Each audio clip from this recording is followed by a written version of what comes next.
If you're enjoying this story, you can download the full audiobook as an MP3 for free. Just check the link in the description below. Now, let's continue the story. Hired as his A Dark Romance Novel. Prologue.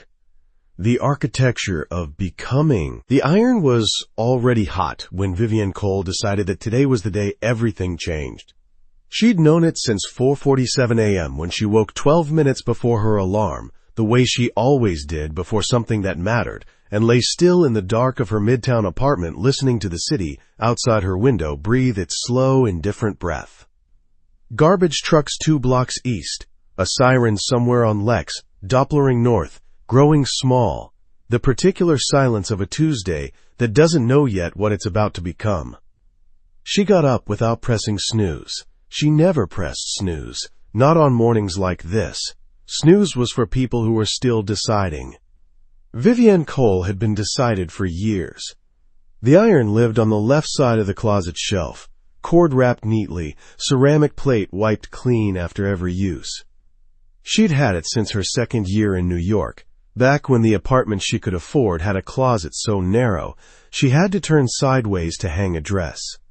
She could afford better now. An actual steamer, one of those ones that lived on a pole and made no noise, the kind that women in glass-walled offices kept tucked beside their coat racks like a second assistant.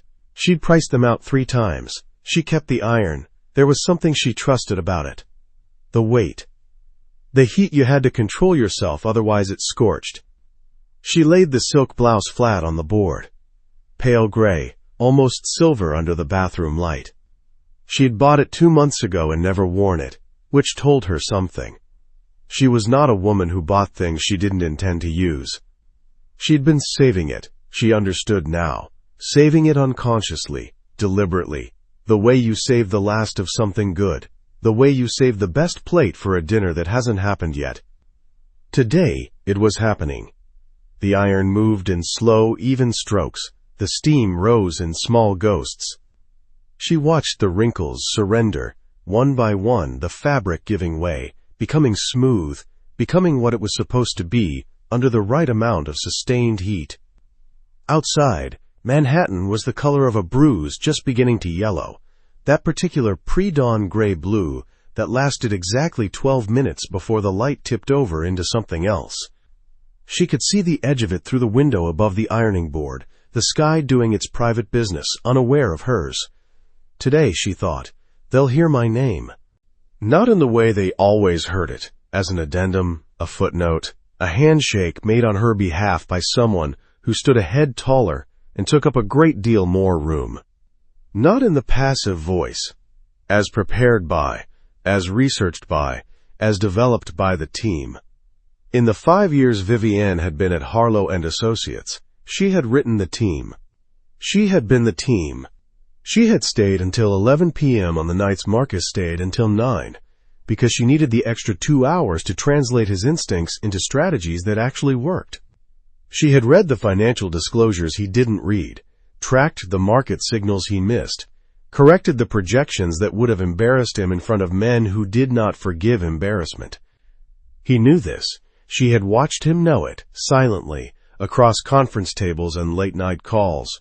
It lived in the way he sometimes paused before presenting her work, that brief flicker of something behind his eyes, acknowledgement and appetite at once, the look of a man consuming something that doesn't belong to him and not quite being able to meet his own reflection afterward. She had decided 5 months ago to stop making it easy. The Meridian presentation was hers.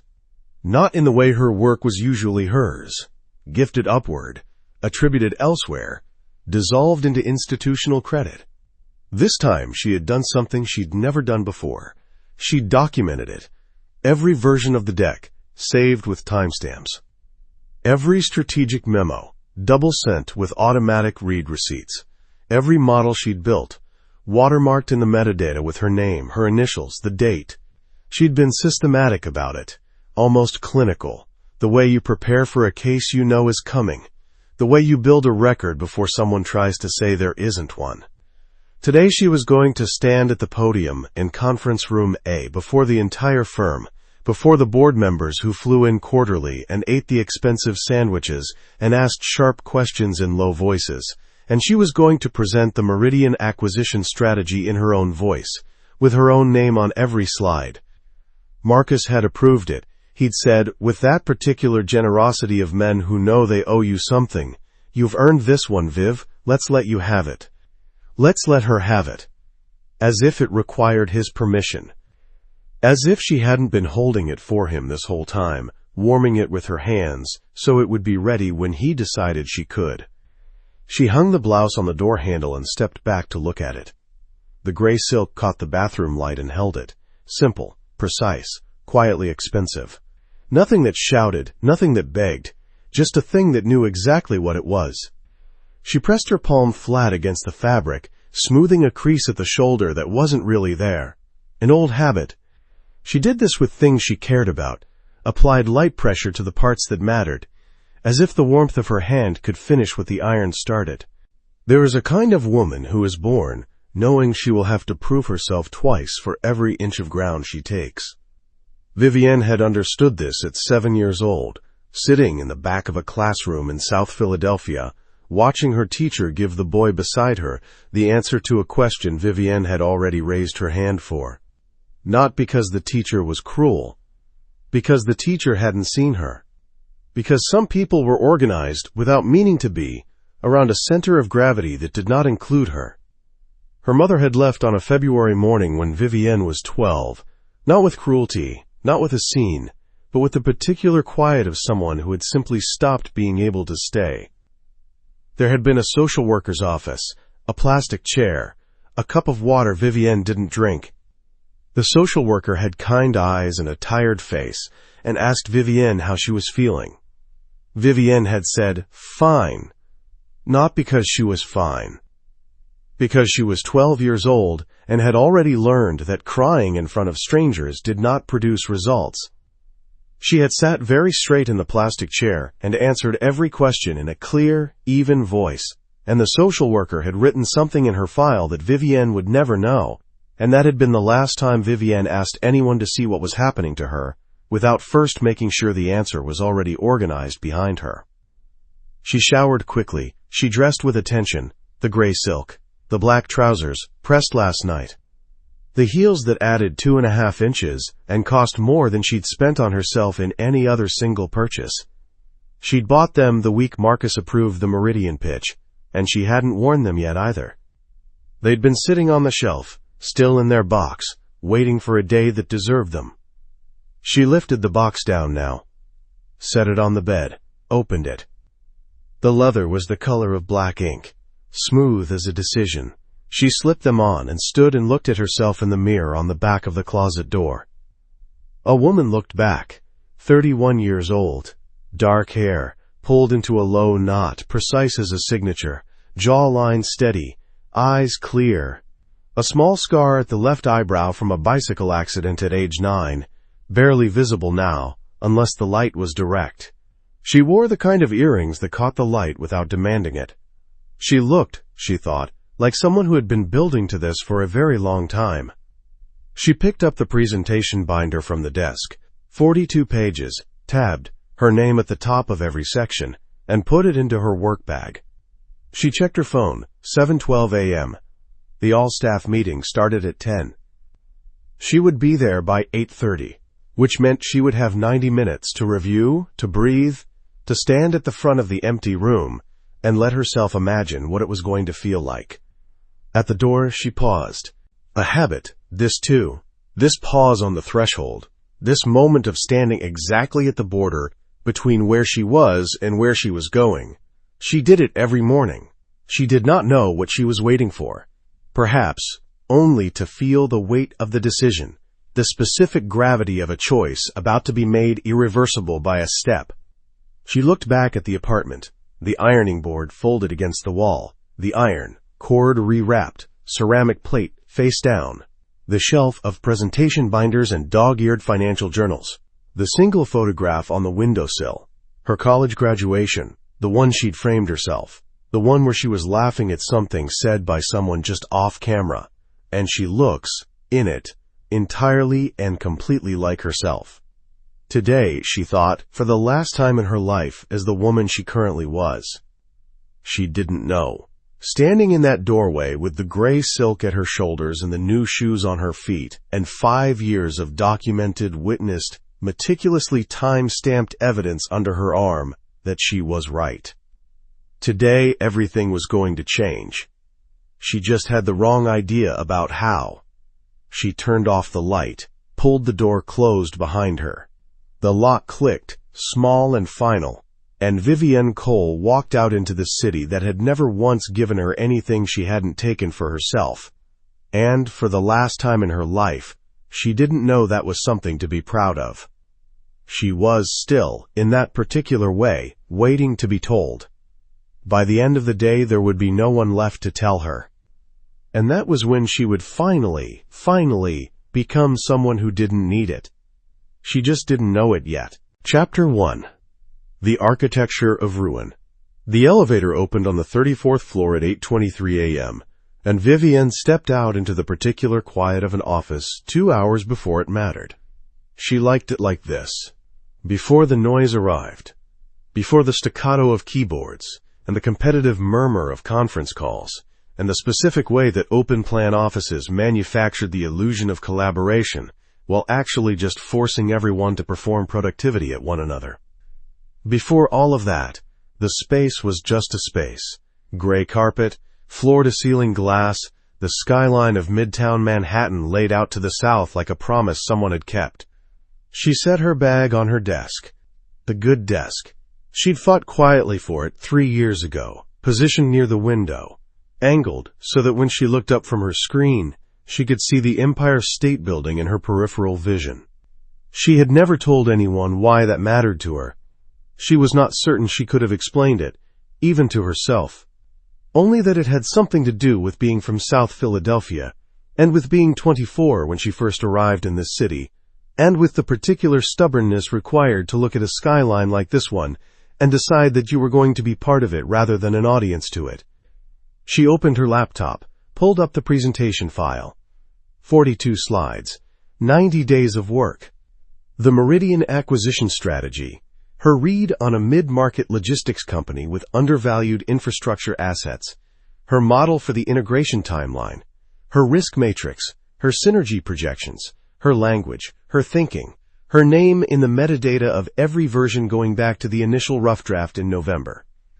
She scrolled through it slowly, the way you read something you've written so many times you no longer see individual words, only the shape of the argument, the architecture of it, the way one section led necessarily and inevitably to the next. It was good work. She knew it was good work the way she knew things that were solid and weight-bearing. Not from confidence exactly, but from the accumulated evidence of having built it, piece by piece, tested every joint. At 9:15, people started arriving. She watched them from the corner of her eye, the analyst cohort arriving in clusters, the associate directors drifting in with their coffee cups, and the practiced distraction of people who were always performing slightly too much ease. Her colleague Priya dropped a green smoothie on the corner of Vivienne's desk in passing, said "Big day," and kept walking. Her assistant dean stopped to confirm the AV setup in conference room A was running. Vivienne thanked him and meant it. At 9:40, she carried the presentation binder to the conference room herself. Times. Conference room A held 212 people when full, which it was by 9:55. The all-staff quarterly review was the only meeting at Harlow & Associates that everyone attended. Analysts up from the research floor, associates in from the satellite offices on video screens mounted along the east wall. Senior partners assembled at the front tables like a jury that had already made its decision. Vivienne stood at the podium at the front of the room. She was not nervous. She had prepared for this with the same systematic thoroughness she brought to everything that mattered. She'd run the presentation alone in the room at 7 a.m., timed it, adjusted the pacing on 3 slides, drank water slowly and deliberately before entering. She was ready. The kind of ready that lived in the body, not just the mind. She clicked to the first slide. Her name, the title, the Harlow & Associates logo in the upper left corner, clean, professional, exactly what it should be. "Good morning." Her voice was steady. It had always been steady. This was one of the things she'd worked hardest to build, a voice that did not betray her. "I'm going to walk you through the Meridian acquisition strategy this morning, and then open the floor for questions. We'll start with the macro thesis." She clicked to the second slide. The door at the back of the room opened. She didn't look up immediately. Doors opened. People arrived late. This was not unusual. But the room shifted. It was subtle, barely perceptible, but Vivienne had spent 5 years in rooms like this one learning to read the physics of attention, the way a space reorganized itself around a change in gravity. The murmur that should have died as she began speaking instead held, threaded through with something alert, something anticipatory. Heads turned, not toward her. She looked up. Marcus Klein was walking down the center aisle. He was 43, silver at the temples, the kind of man who had learned early that physical ease was its own form of authority. He walked unhurriedly, hands in his pockets, with the particular confidence of someone who has never had to wonder whether a room would make space for him. He was wearing the dark navy suit. She knew the suit, had seen it at every important meeting for 3 years, understood now, in the cold water flash of this moment, that he saved it for occasions when he needed to look significant. He smiled at her. It was the smile she'd trusted for 5 years. Warm, collegial, the smile of a mentor who saw you. She had studied that smile. She had worked 14-hour days for that smile. She had told herself, through 5 years of presentations credited to him and strategies attributed to the team, that the smile meant something, that it was the silent acknowledgement between two people who understood the arrangement and were waiting, together, for the right moment to change it. She understood, in the time it took him to reach the front of the room, that she had been wrong. "Thank you, Vivienne." He reached the podium, stood beside her. Didn't touch her arm, didn't gesture for her to step aside.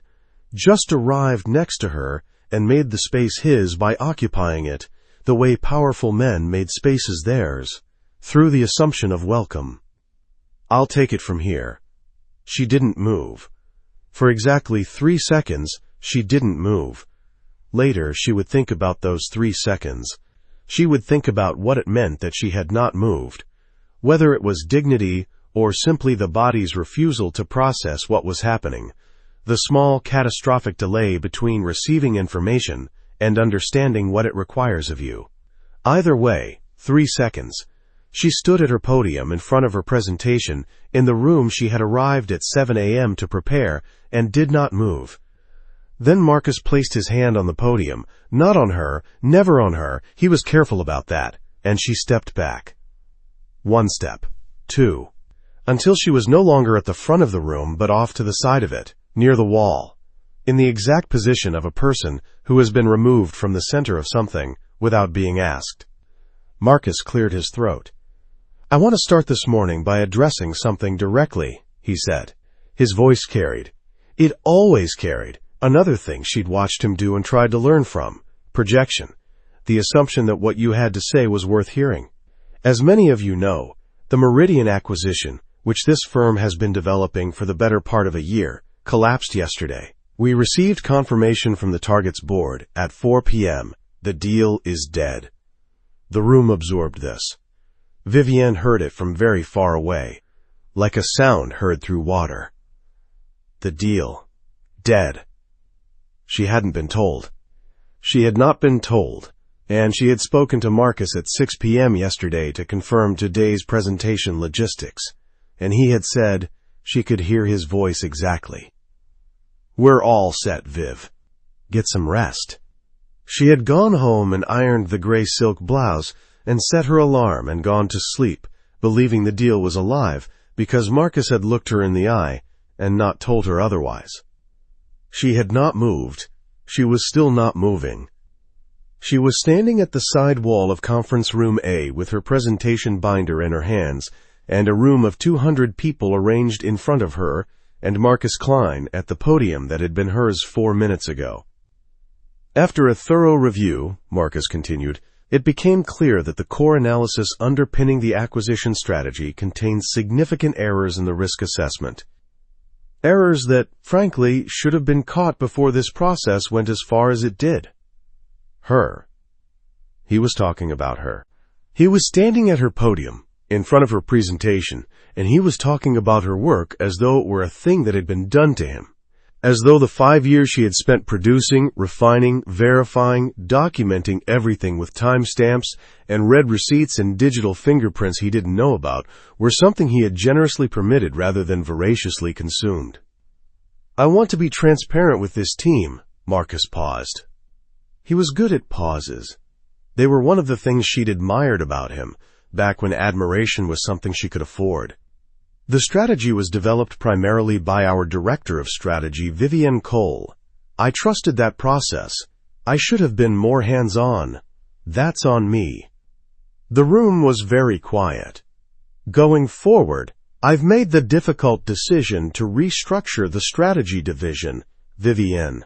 He looked at her, directly at her, for the first time since he'd walked to the podium. Thank you for your contributions to this firm over the last 5 years. You're a talented analyst, and I have no doubt you'll land well, but effective immediately, your position here is being eliminated. The room was not quiet now. It was the specific, pressurized non-silence of 200 people choosing not to make a sound which was worse than sound, which was the sound of the air being removed from a space while you were still standing in it. Vivienne didn't move. She was aware, distantly, of her own breathing, the fact that it was still happening, that her body was continuing its basic functions with a kind of automated indifference to the complete structural collapse occurring in every other system. Her hands were still holding the binder, her spine was still straight. Her face. She could feel her face the way you feel a thing you're consciously controlling, which meant it was doing what she was telling it to do, which was nothing. Show nothing.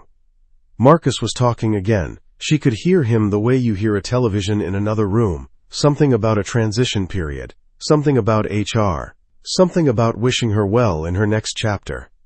Her next chapter. As though he had not just stolen the one she'd been writing. A security guard appeared at her elbow, young, uncomfortable, refusing to meet her eyes. He held a cardboard box, standard issue, flat pack. The kind of box that existed for exactly this purpose, the institutional receptacle for a person being removed from a building.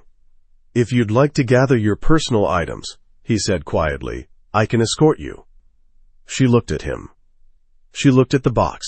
She looked at the presentation still running on the screen behind Marcus, her slides, her charts, her name visible in the header of slide 3 before he clicked past it. And she did the thing she had been doing since she was 12 years old in a social worker's office. She put everything she was feeling somewhere deep and structural inside herself, somewhere load-bearing, and she stood up straight. Of course, she said. Her voice was perfectly steady. Times. She carried the box herself. The security guard offered, and she declined, and she walked with him through the office toward her desk. Past the conference room, past the row of analysts who had watched everything through the glass wall and were now performing a sudden and unanimous fascination with their screens. Past Priya's desk where the green smoothie from this morning still sat, sweating quietly in the warm office air. She took exactly what was hers. The photograph from the windowsill, herself and her college roommate at their graduation, both laughing at something just off camera. The small ceramic mug, chipped at the handle, that she'd bought from a street market her first winter in New York. A book she'd been meaning to finish for 2 months, spine cracked at page 174. Her personal notebook, the one with the dark green cover and the unlined pages where she kept the kind of thinking she didn't want on a firm server. She did not take the potted succulent on the corner of her desk. She had bought it from a bodega 3 years ago, and had kept it alive through a mixture of neglect and occasional guilt-watering. And it had somehow survived. And she did not take it, because taking it would mean that she was someone who needed a plant to remember what they were.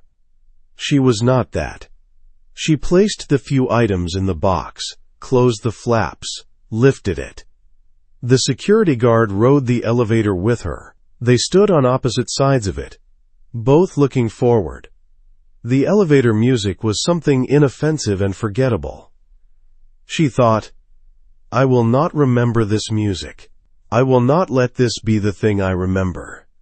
The lobby was marble and glass, and 20 feet of open space between the elevator bank and the revolving doors to the street. At this time of morning, it moved with the traffic of arrivals, people coming in, badges swiping, a courier at the front desk, 2 men from the building's legal firm on the 3rd floor, she recognized distantly from years of elevator rides. She walked through it. She did not hurry. She did not look at the floor. She walked the way she had always walked through lobbies that were not built for her, like she had somewhere to be on the other side. The revolving door pushed her out onto the sidewalk and the cold hit her like a wall. November in Midtown. 11 a.m. The sky the gray-white of old ice, low and indifferent. The street noise arrived all at once. Horns, voices, the grinding mechanical sigh of a city bus. A jackhammer somewhere on 53rd that had been going for 3 weeks. The smell of pretzels from the cart on the corner, diesel from the traffic, cold concrete, the particular mineral sharpness of winter air over asphalt. Vivienne stood on the sidewalk. She held the box. She watched the city moving around her with its vast, practiced indifference, and she felt nothing.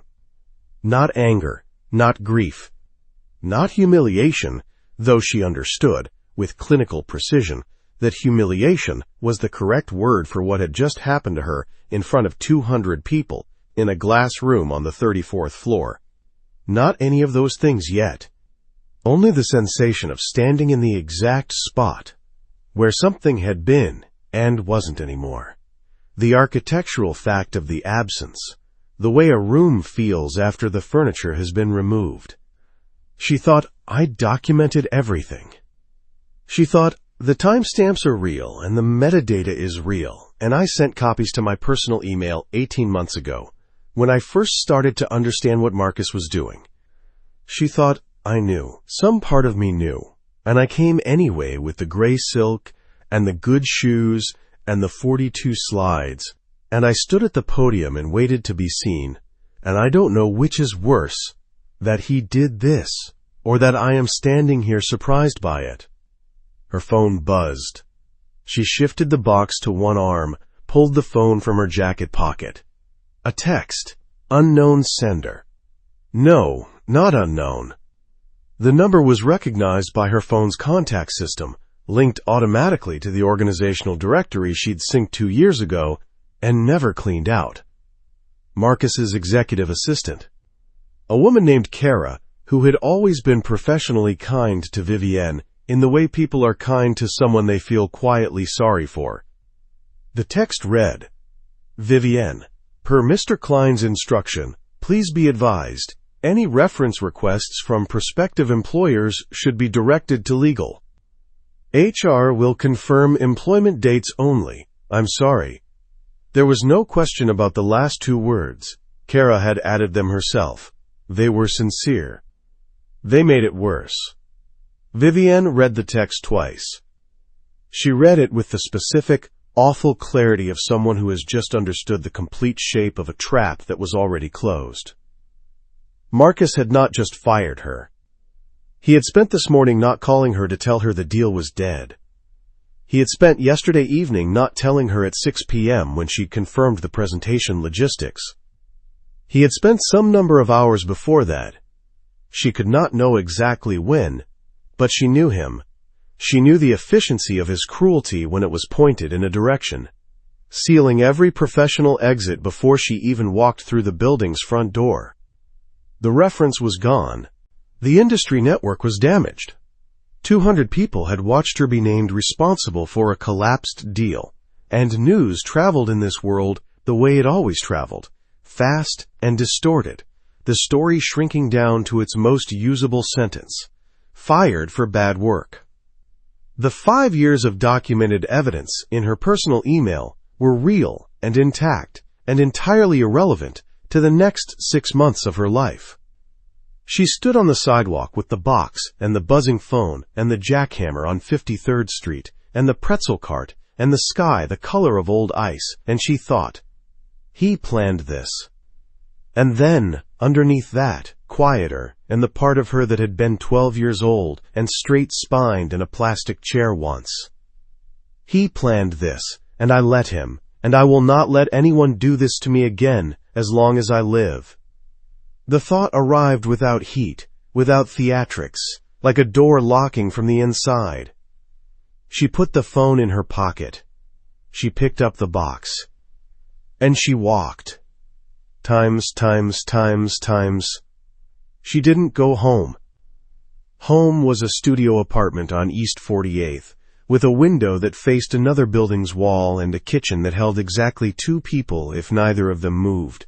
And going there meant being alone with it before she was ready to be alone with it.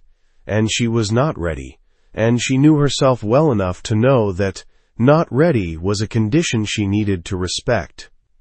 She walked 3 blocks south and went into the lobby bar of the Beaumont Hotel. She had walked past this bar hundreds of times and never gone in. It was the kind of establishment that existed in a city like this one as background architecture, visible, handsome, slightly too expensive to be a habit, not exclusive enough to require an occasion. She went in now because it was the first door she reached that wasn't a coffee chain, and she was not going to process today's events in a place with paper cups and loyalty points.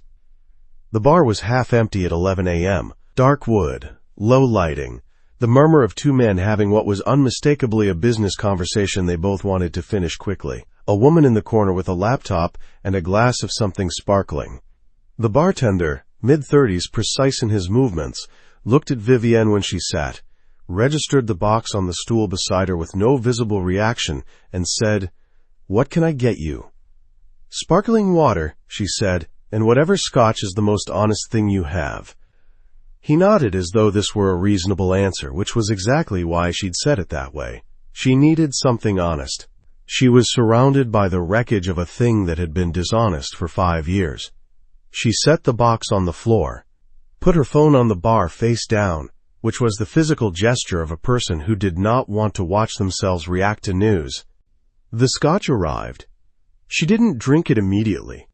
She put her hands around the glass and looked at it, and let herself do what she had not allowed in the lobby, or the elevator, or the sidewalk. She felt it. The whole shape of it. 5 years. The timestamps, and the read receipts, and the green smoothie, and Priya's voice saying "Big Day," and the slide with her name in the header, and Marcus's hand on the podium, and the cardboard box, and Kara's 2-word apology. That was the kindest thing anyone had said to her all morning. She felt it. And then she put it somewhere load-bearing, same as always. She picked up the phone, turned it over, opened the text from Kara again, and read it a 3rd time, not for information. She had all the information, but because she wanted to be certain of the exact contour of what had been done to her. She wanted to know the full shape of it before she decided what to do about it. She was deciding what to do about it. This was the thing people didn't understand about Vivienne Cole. She was not the kind of person who fell. She was the kind of person who cataloged the fall. Every inch of it, every feature of the ground rushing up, every detail of the architecture that had failed, and then she built something out of the information. She just didn't know yet what she was going to build. She didn't know, either, that 3 tables behind her, a man had just finished a meeting with his lawyers and was sitting in the particular stillness of someone who has been presented with a problem and is deciding how to solve it. She didn't know that he had noticed her when she sat down, the box on the stool, the scotch held in both hands, the spine so deliberately straight, it looked like an act of will rather than anatomy. She didn't know that he was watching her the way he watched things he hadn't encountered before, with complete, unhurried attention. She didn't know any of this. She turned her phone face down again, picked up the scotch, and drank. Outside, Manhattan kept moving. It did not notice her. It never had. That had always been the deal. She was, at this moment, in the hotel bar, with the box on the floor and the honest scotch going warm in her throat, beginning, without knowing it, to renegotiate. Chapter 2. The Man at the Bar. The bartender's name was Owen. She knew this because it was embroidered on his vest in small white thread, the kind of modest professional detail that good hotels enforced without announcing. She had been sitting at this bar for 40 minutes, and in that time Owen had refilled her sparkling water twice without being asked, replaced her cocktail napkin when it became saturated with condensation, and had not once looked at the cardboard box on the floor beside her stool with anything other than total studied neutrality. She appreciated this. She made a mental note to leave an extraordinary tip. The scotch was still going. She was making it last, which was not a sign of restraint so much as a sign that she was thinking. And thinking was something she could only do properly when her hands had something to hold. She had always been this way, tactile in her concentration, anchored by objects. The pen she clicked during conference calls. The edge of a desk she pressed her thumb against when listening to bad news. The weight of a glass. She was making a list in her head. Not a grief list and not an anger list. She would have time for both of those later, in private, in the dark of her apartment where no one could see what they did to her face. This was a facts list. A structural list. The kind she made when she needed to understand what she was dealing with before she could decide what to do about it. Fact. Marcus had closed the reference. Every employer in the financial sector who called Harlow and Associates would get employment dates and silence. In this industry, silence was its own statement. Fact. The Meridian collapse would be attached to her name in the way that failures attach themselves to women in finance, specifically, personally, permanently. The same failure on a man's record was context, was circumstance, was the complex volatility of the market. On hers it would be character. It would follow her. Fact. She had documentation, timestamps, read receipts, version histories. This was real. This was actionable. But actionable in what time frame? Through what mechanism? At what cost to what remained of her professional relationships? These were questions she could not answer, sitting in a hotel bar at 11:15 a.m. on a Tuesday, with a box of personal items on the floor. Fact. She had 4 months of expenses in savings. She had been rigorous about this, not out of pessimism, but out of the specific pragmatism of someone who had learned young that safety was a thing you built yourself, because it was not something that arrived for you from outside. 4 months. She took a small, precise sip of scotch. Behind her, somewhere in the middle distance of the bar, someone shifted in their seat. She registered it the way she registered ambient sounds when thinking peripherally, catalogued and filed without full attention. The low conversation of the businessman to her left had concluded. She'd heard the folder close, the brief exchange of something that sounded like relief. The woman with the laptop had ordered another sparkling wine. The bar had a quality of muffled time, the particular suspension that certain hotel spaces achieved, places designed for people in transit, between one place and another, and therefore beholden to no specific hour. You could sit here at 11 a.m. or 11 p.m., and the lighting would be identical. The same low warmth. The same dark wood. The same sense of a space that asked nothing of you except that you occupy it quietly. She had needed that. She hadn't known she needed it until she walked in, but the body sometimes understood things before the mind caught up. She had needed to be somewhere that did not know what had happened to her this morning. Somewhere, she was not the woman who had been handed a box, where no one's eyes held the particular softness of pity, or the particular horror of second-hand embarrassment. She had needed for exactly this hour to be no one. Owen materialized at the far end of the bar to assist a new arrival. Vivienne looked up automatically. The instinct of the professionally aware, the habit of 5 years spent in environments where knowing who else was in the room was sometimes the most important information available. The man who had just sat down 3 seats to her left was reading something on his phone, or appeared to be. She processed this without meaning to, the way the eye processed light, tall, even seated, with the kind of physical density that was less about size than about the quality of stillness. The suit was dark, charcoal or navy in this light, and it was the kind of suit that stopped being about the suit and started being about the person inside it. His hair was dark auburn, and this registered as unexpected. Something about him suggested a different coloring, something colder. There was a glass of something amber in front of him, untouched. He wasn't reading his phone.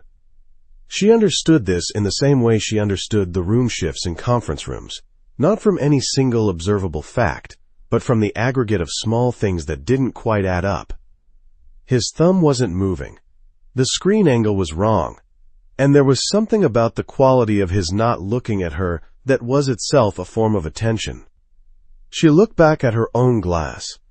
She was not in the mood for whatever this was. She was in the mood for her list and her honest scotch and the particular privacy of being left alone with something that had just broken. Times. 2 hours earlier, Cormac Hale had sat in a private meeting room on the Beaumont's 4th floor and listened to his attorney explain, for the 3rd time in 6 months, why the situation had become untenable. The attorney's name was Philip Marsh. He was 61, enormously careful, and he had been Cormac's father's lawyer before he was Cormac's, which meant he had the rare and uncomfortable distinction of being one of the few men alive who had known Cormac before he became what he currently was. Philip chose his words the way surgeons chose incisions: minimum necessary exposure, maximum precision. The grand jury has been seated, Philip said for the first time, because he had been building to this. He did not soften it. He had learned not to soften things for Cormac a long time ago. They have testimony from 2 sources inside the Solus organization. We don't have names yet, but we have the general shape of what they're saying, and the shape is, he paused, uncomfortable. Uncomfortable, Cormac repeated. They're building a RICO predicate. The legal exposure is significant, and the question of motive, why a man with your profile, your legitimate holdings, your public record, why such a man would maintain the network he maintains, is something the prosecution will press very hard on. Philip set down his pen.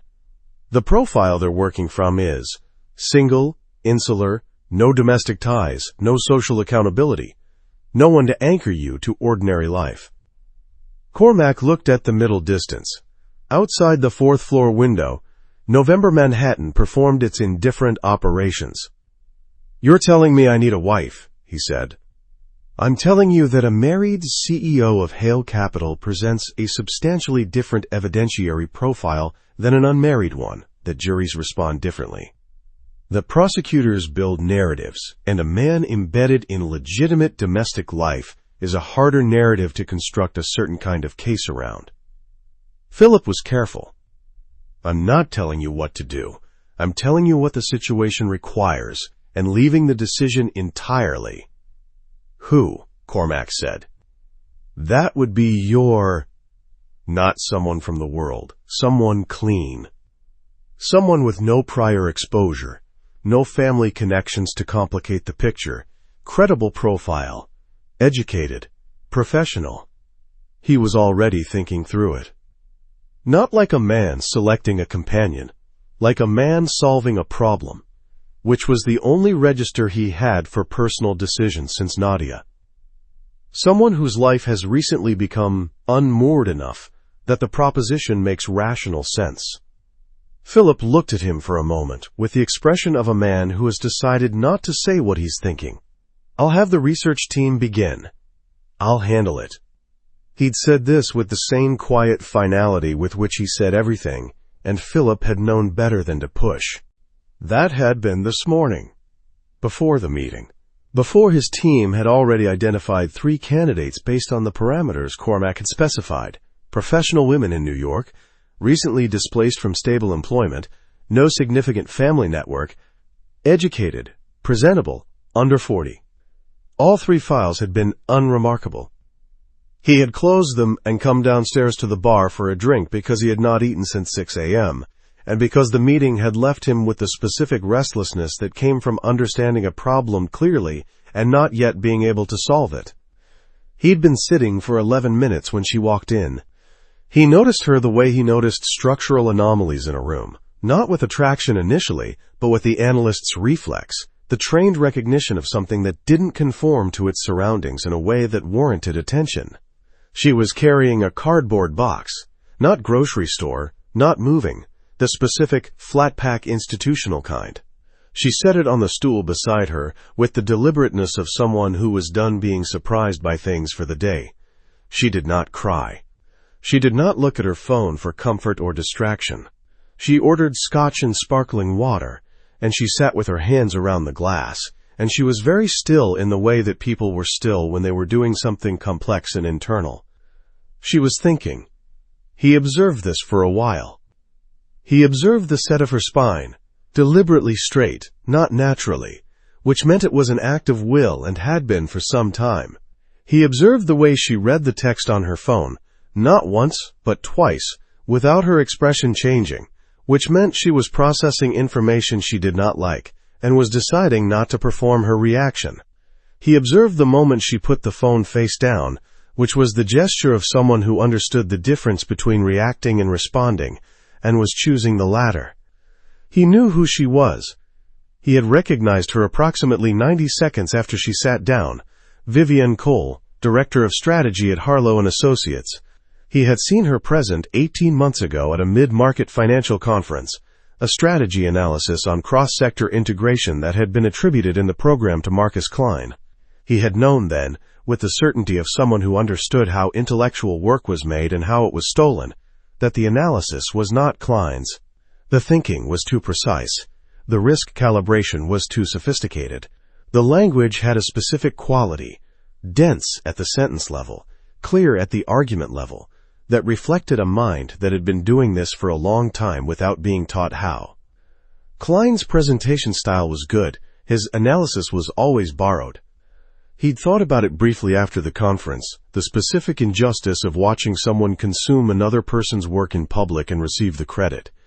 And then he'd moved on, because it was not his problem. He looked at the cardboard box. He reconsidered whether it was his problem. Times. She felt him move before she heard him. Not a dramatic displacement of air, not anything as obvious as that. Just the specific shift in the atmospheric pressure of a small space that occurred when someone who was paying attention to you began paying a different kind of attention. She looked up. He was still in his seat, 3 stools to her left. He hadn't moved. But his phone was now on the bar, face down. Mirroring hers, she registered with a distinct unease, and he was looking at her directly, without the pretense of looking somewhere else. Gray-green eyes, the color of lake water in November. Vivian Cole, he said. It was not a question. She turned to face him fully.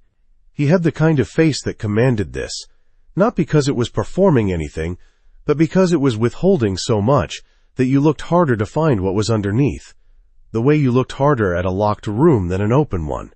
Strong jaw. A mouth that appeared constitutionally uninterested in smiling. A small scar through the left eyebrow, barely visible in this light. You have the advantage of me, she said. Cormac Hale. He said it the way people said their names when they were accustomed to the name doing work, not with pride or announcement, just as information, delivered flat and clean. We've been in the same room once before. A financial conference. November of last year. You presented a strategy analysis for cross-sector integration that Marcus Klein put his name on. Something moved through her. She kept it off her face. That was Mr. Klein's presentation, she said. That was your analysis. He picked up his glass, didn't drink. The risk calibration section in particular. I've been in this industry long enough to know the difference between a man who understands second-order market effects and a man who has learned to present someone else's understanding of them. Klein is the second kind. Vivian looked at him for a long moment. What do you want? She said. To make a proposition. He set the glass down. Not today. I don't make propositions to people on the same day their professional life has collapsed. That would be taking advantage of circumstances. The bluntness of this stopped her. She had expected. She wasn't sure what she'd expected. She'd been prepared for something predatory that she would need to deflect, or something pitying that she would need to dismiss. She had not been prepared for someone who named the situation precisely and then stepped back from it. "Then why approach me at all?" she said. "Because tomorrow or the day after, you'll have had time to make a plan. And whatever plan you make will be constructed around the options you currently believe are available to you." He turned his glass on the bar, a small rotation. "I'd like you to know before you finalize that plan that there is one more option." "What option?" "That," he said, "requires the 30 minutes I mentioned." "You haven't mentioned 30 minutes." "I'm mentioning them now." There was something in his voice that was not quite amusement, but occupied the same space. A dry quality, a precision, that in a different man might have been warmth, and in this one was something else. "I'd like 30 minutes of your time, not today, tomorrow if you're willing. I can arrange somewhere neutral, public, at whatever time is convenient." "And if I say no?" "Then you say no." He met her eyes without flinching. "I'm not in the habit of pressing people. The proposition either makes sense to you or it doesn't." She studied him. She was good at reading people.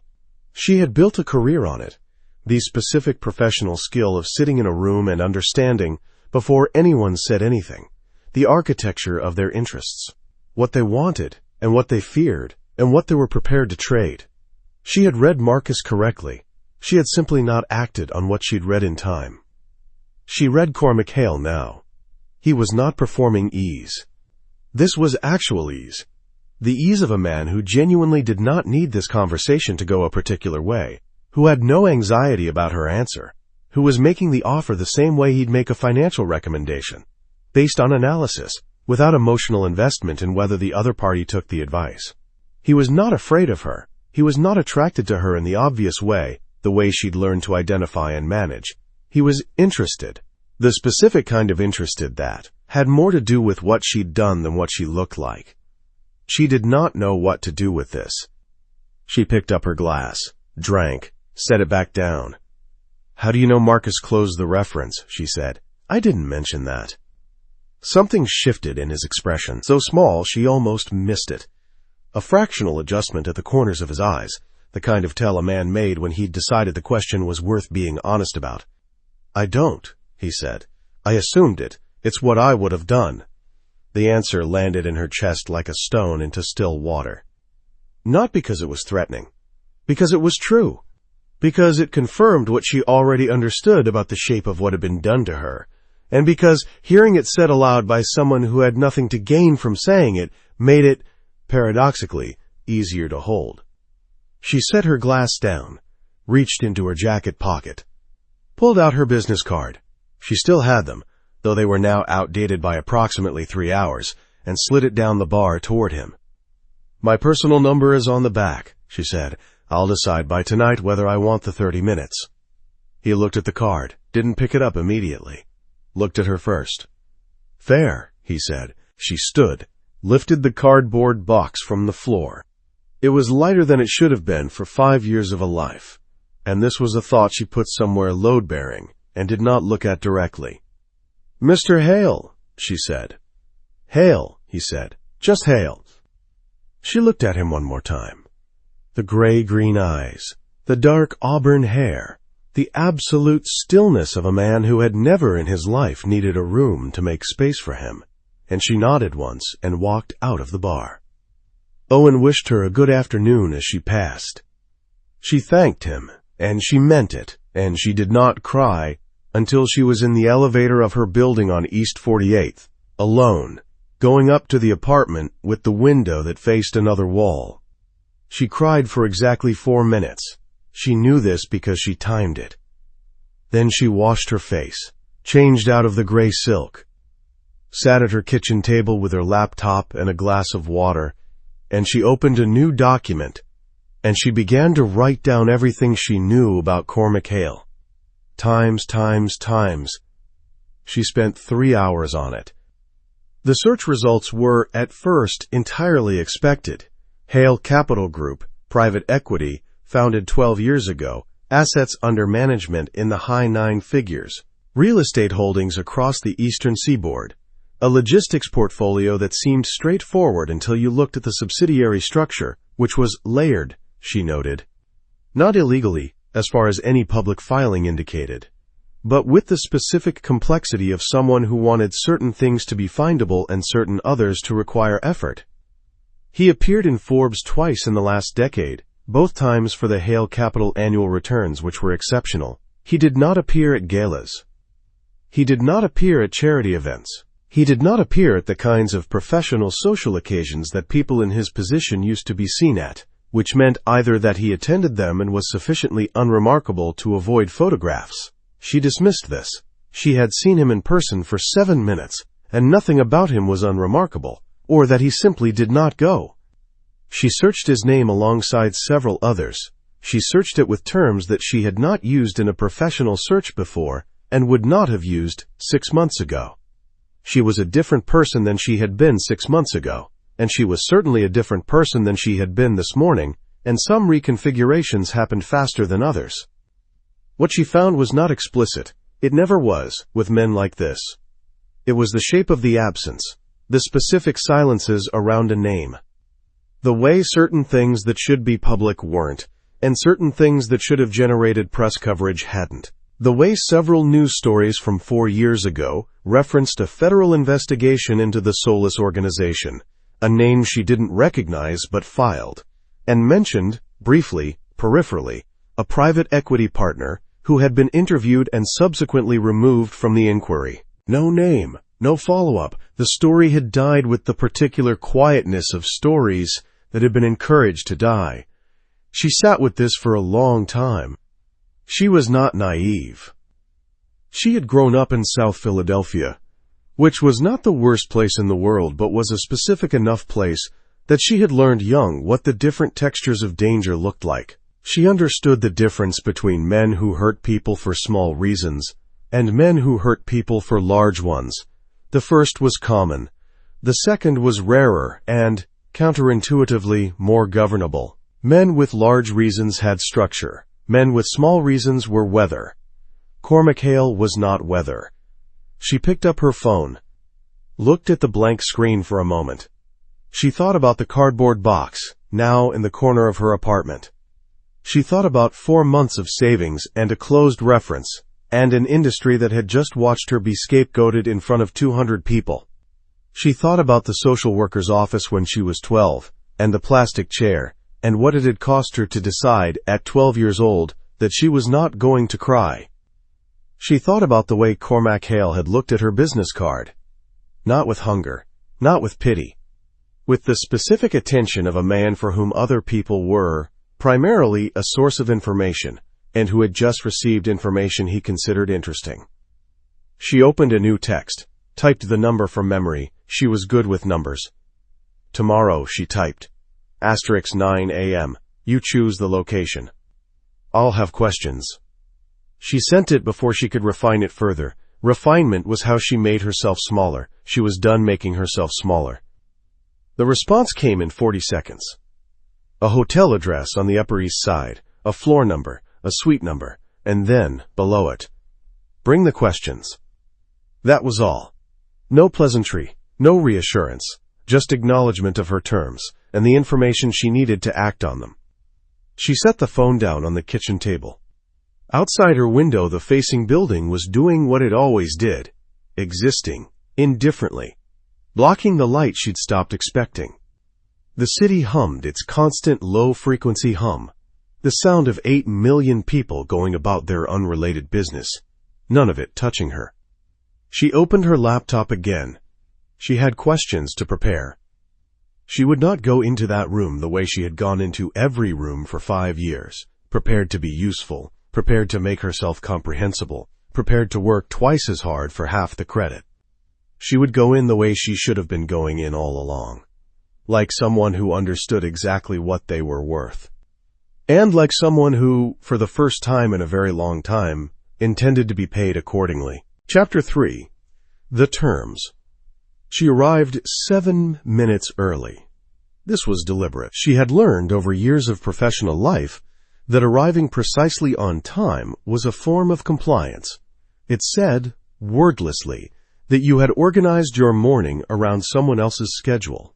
Arriving early said something different. It said you were already there when they got there, which was a small but measurable form of territorial advantage. And Vivienne was not walking into this room without every small advantage available to her. The hotel was the Carlyle. Of course it was the Carlyle.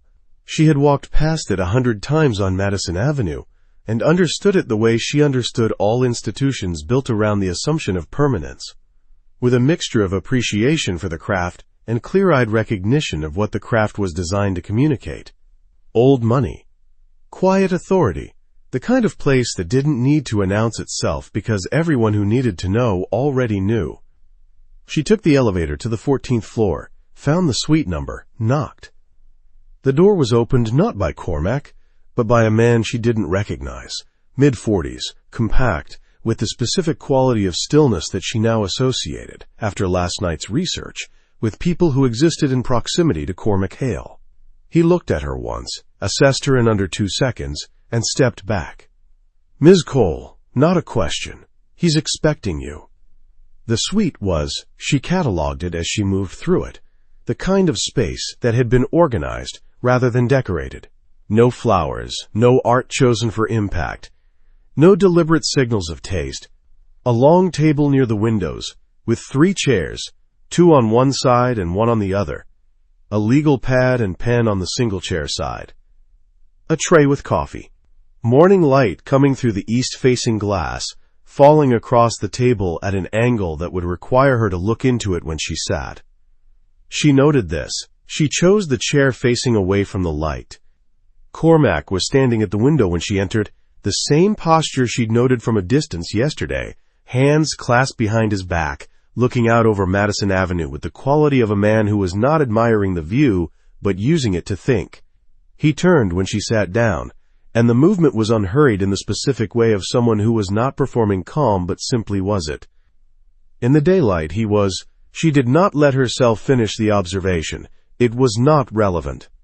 He sat across from her. The legal pad was in front of him. He had, she noted, written nothing on it. "You said you had questions," he said. "I do." She placed her own notebook on the table. Dark green cover, unlined pages, the same one from the cardboard box. "Before I hear the proposition, I want to establish something." "Go ahead." "I'm not desperate," she said it evenly, watching his face. "I want to be clear about that before we begin, because the proposition, whatever it is, was described to me yesterday as something that would appeal to a woman whose professional life had just collapsed. I want you to understand that my position is difficult, not untenable. I have savings. I have documentation of what Marcus Klein did that is legally actionable. I have skills that are genuinely rare in this market. I'm here because I'm curious about what you're offering, not because I have no other choice." She stopped, held his gaze. "I understand," he said. "Good." She picked up her pen. "Now, what's the proposition?" He reached into the folder beside him, dark leather, no branding, and placed a document on the table between them. It was approximately 30 pages, single-spaced, bound with a small metal clip. He did not slide it toward her. He simply placed it where she could reach it. "A marriage contract," he said. She did not react. She had suspected this. The research last night, the grand jury investigation his attorney would have advised him on, the specific profile he'd outlined. Someone with no ties to his world, credible, professional, recently isolated. The logic was cold and clean, and she had followed it to its conclusion at approximately midnight the previous night, while making her question list. She reached out and picked up the document. She read it. Not skimmed. Read. Every clause, every subclause, every defined term. The coffee on the tray went from steaming to cooling, and she did not touch it. Cormac did not rush her. He sat across the table in the morning light, and she was aware, at the edge of her attention, that he was watching her read, not her face, but her hands, the way she turned pages, the places where her pen moved. She had brought her pen for exactly this reason. She read for 31 minutes. She knew this because the clock on the wall behind him was visible from her seat, and she had noted the time when she began. The terms were: a legal marriage binding under New York state law, duration, 1 year with mutual option to extend. She would reside in his Upper East Side residence. She would accompany him to professional and public events as required, presenting as his spouse. In exchange, a monthly stipend of $15,000, a housing allowance, access to his household accounts for reasonable personal expenses, and, this was the clause she read 3 times, a termination settlement of $4 million at the end of the year if she chose not to extend. Separate quarters, no expectation of physical intimacy. A non-disclosure agreement covering everything she might observe or learn about his business interests, with a penalty clause that was eye-watering. And at the bottom of the document, in plain language that stood out from the surrounding legal density like a sentence in a different register entirely: this arrangement is a business transaction. Both parties enter freely. Neither party is obligated to explain, justify, or emotionally account for any element of their private life to the other. She set the document down. 2 things, she said. He waited. The NDA penalty clause. She opened her notebook. She had written the clause number last night from memory, anticipating the document would contain something like it. The language covers any information pertaining to Hale Capital Group and its subsidiaries. That's too broad. As written, it would prevent me from discussing my own professional background with future employers, since my role here would be attached to your firm's public profile. I need it narrowed to information specifically related to, she glanced at her notes, operational decisions, personnel, and security protocols.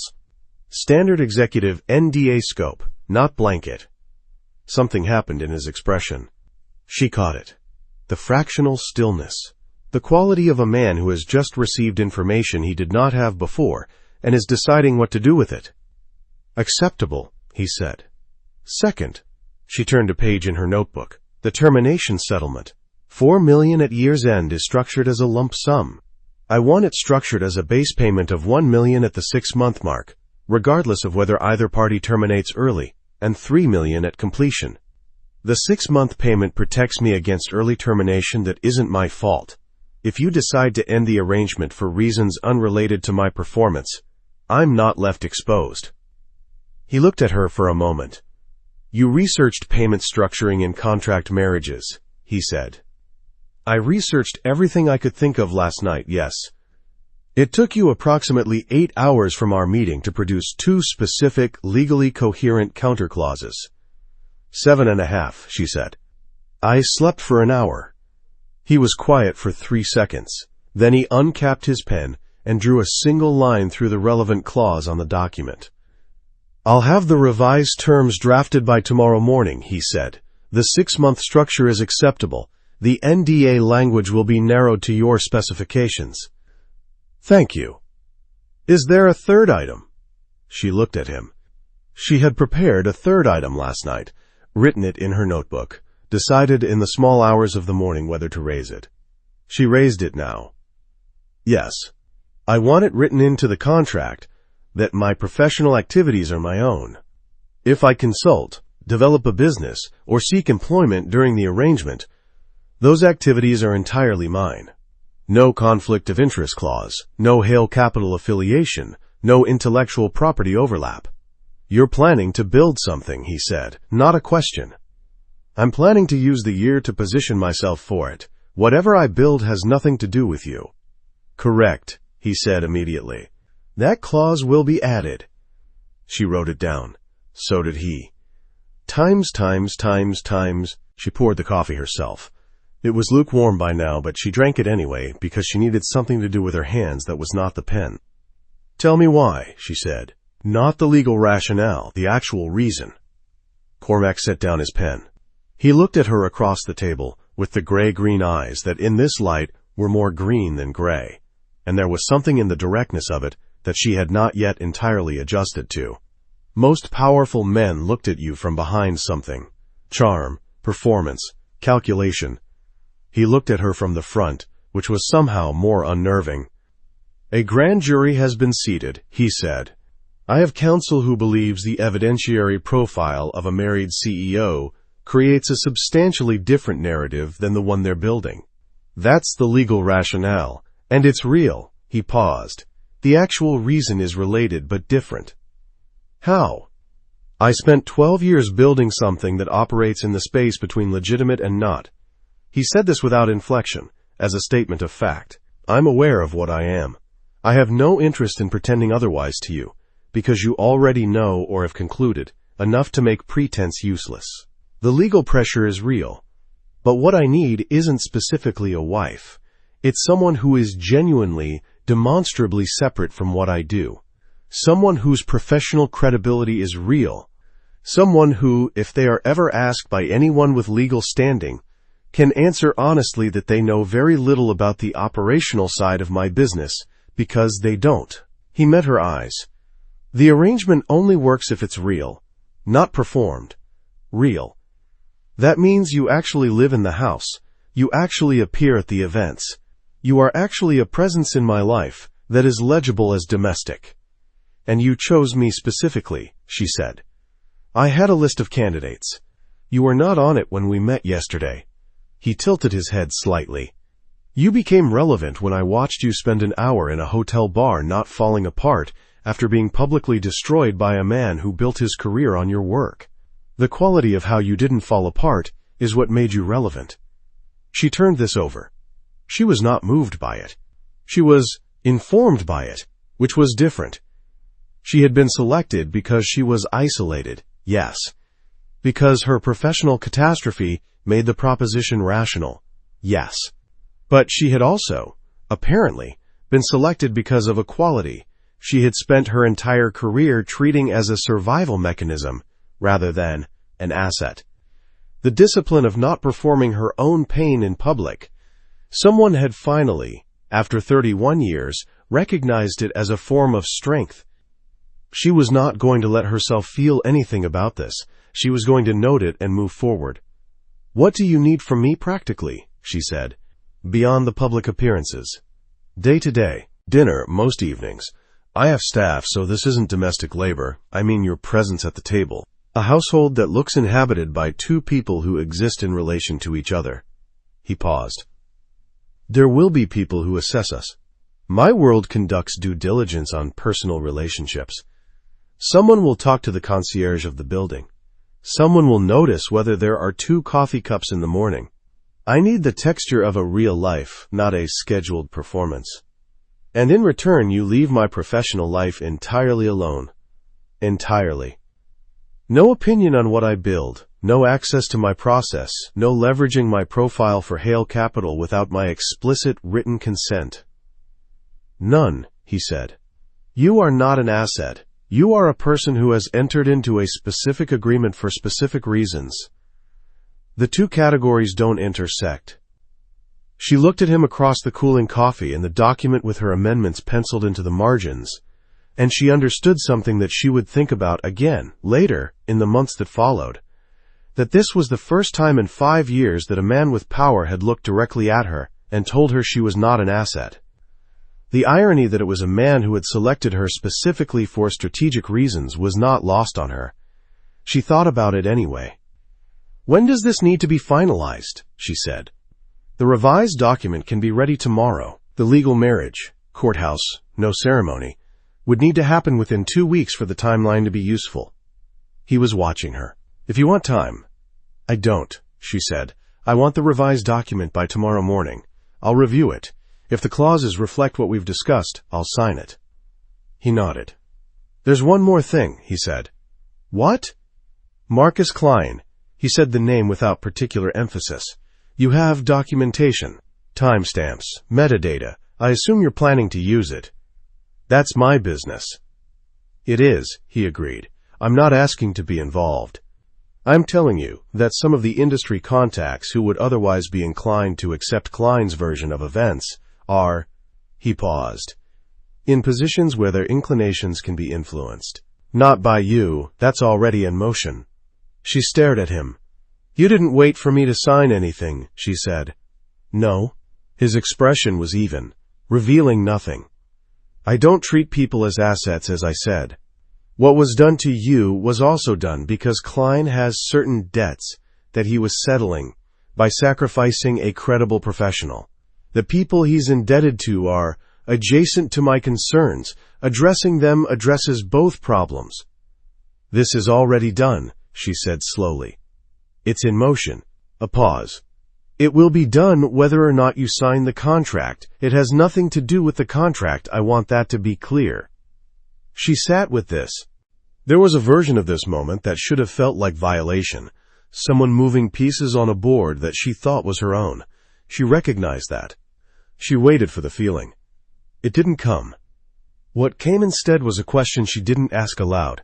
Who are you, Cormac Hale, that you move on something like this before anyone asks you to? She filed it. She would think about it later. Times. The revised document arrived at 7:52 the following morning. She was already at her kitchen table with coffee when her phone buzzed. A secure file transfer from a number she didn't recognize, which she now associated with the compact man from the suite.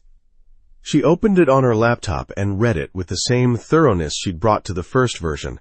She read the NDA clause, narrowed, as agreed, to operational specifics. She read the payment structure, split, as negotiated, with the 6-month base protected.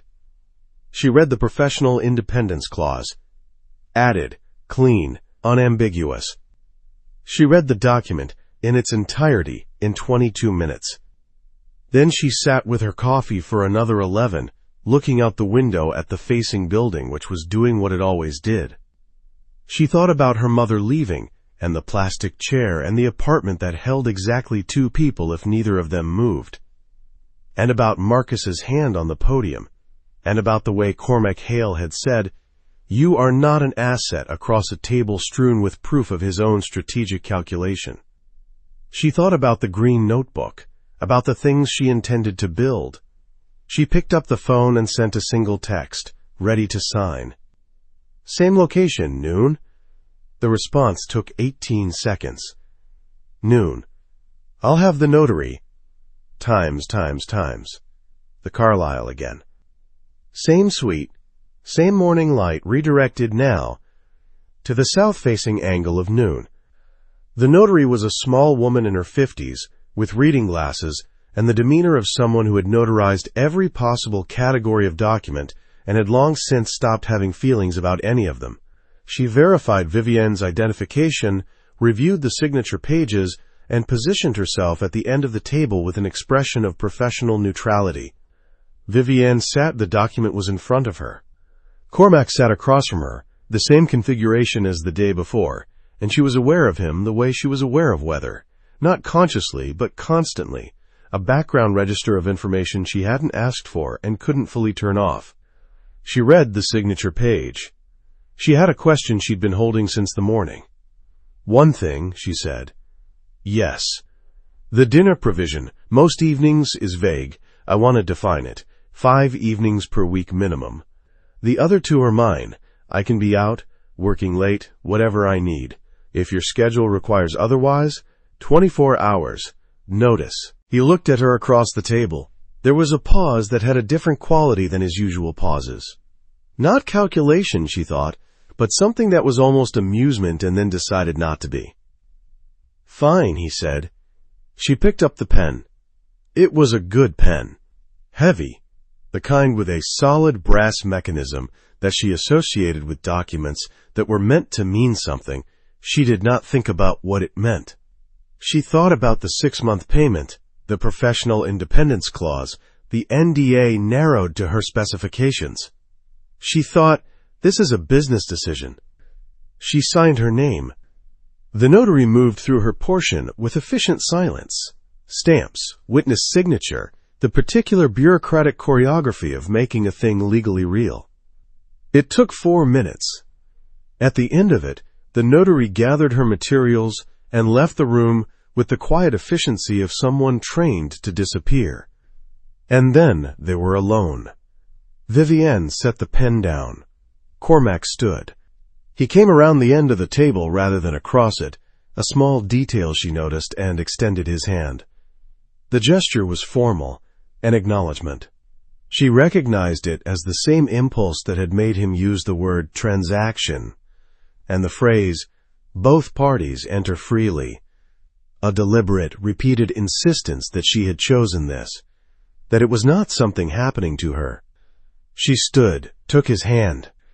His grip was, she had expected something firm, controlled, the handshake of a man who treated every physical gesture as a form of statement.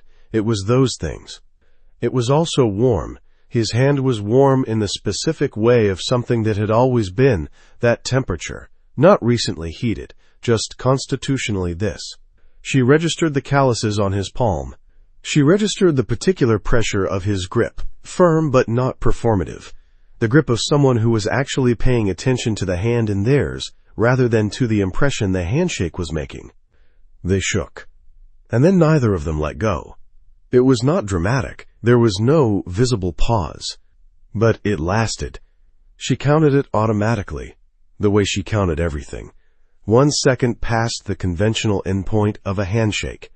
1 second in which his thumb did not move, but was present, just barely, against the inside of her wrist. 1 second in which she was aware of the distance between them, approximately 2 feet, and of the morning coming through the south-facing glass, and of the specific quality of his attention, which was not looking at her face or her shoulders, or anywhere conventional, but directly at their joined hands, with the expression of a man who has just received information he doesn't know what to do with. She released first. She stepped back, picked up her notebook from the table. "I'll need a key," she said. Her voice was perfectly level. "And a moving day. I'll need approximately a week to handle the details of my apartment. Elena, my housekeeper, will contact you today." He had moved back to his side of the table. His expression was its usual controlled surface. "She'll coordinate the details and show you the house before you move in. The master suite on the 3rd floor is yours. I'm on the 4th. "Separate floors," she said. "As agreed." A pause. "Vivienne." She looked up. It was the first time he had used her first name. He had said, "Times Cole," once, and had avoided address entirely after that. She noticed this the way she noticed everything. Filed, catalogued, not yet assigned meaning.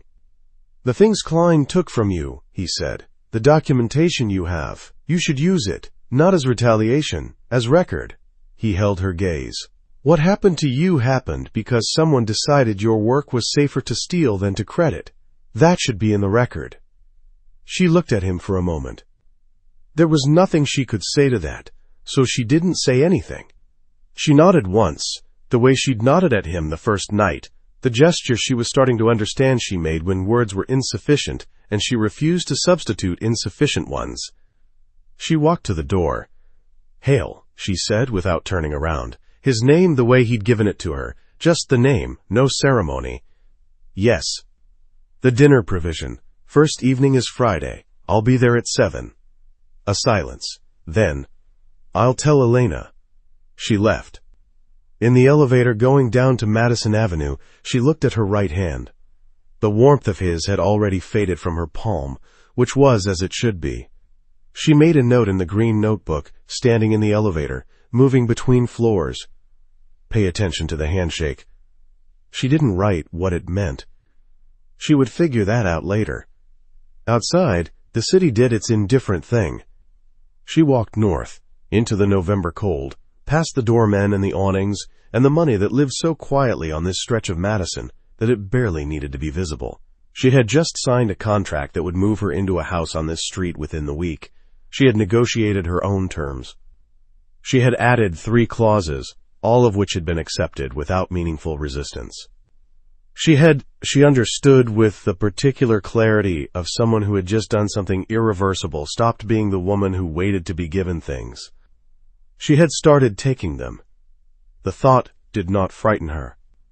It felt like coming home to a place she'd never been before, but had always been trying to find. Chapter 4. The Wife He Made Up. The brownstone was on East 74th Street, between Park and Lexington, and it had been there since 1887. She knew this because Elena told her, standing in the entrance hall on moving day, with the particular authority of a woman who considered the house her primary professional relationship, and was now extending a cautious, measured welcome to someone who would technically outrank her within it. Elena was 61, Italian-American, with silver-streaked hair and the kind of face that had been beautiful in youth and had become something better with age. Interesting, precise, possessed of an opinion about everything that she had learned to express or withhold, depending on whether you'd earned her trust. Vivienne had brought 3 suitcases and 11 boxes of books. Elena had looked at the books first, which Vivienne noted. Not the luggage, not the quality of the bags, not the shoes, the books. She had looked at them with the expression of a woman assessing a new resident, not by what they owned, but by what they thought with, and something in her face had shifted very slightly in a direction that was not quite approval, but was adjacent to it. "The 3rd floor," Elena said, leading her up the staircase. "Mr. Hale had it reconfigured last week. The room on the south side has the best light in the morning." "I assumed you'd want that one." She paused at the landing, looked back. "I assumed correctly?" "Yes," Vivienne said. "Good." Elena continued upward. "The study on this floor is yours. Mr. Hale uses the one on the 4th. The library on the 2nd floor is shared. He works there occasionally in the evenings, so you may encounter him there. He doesn't speak when he's working. This isn't rudeness. It's simply how he is." "I understand.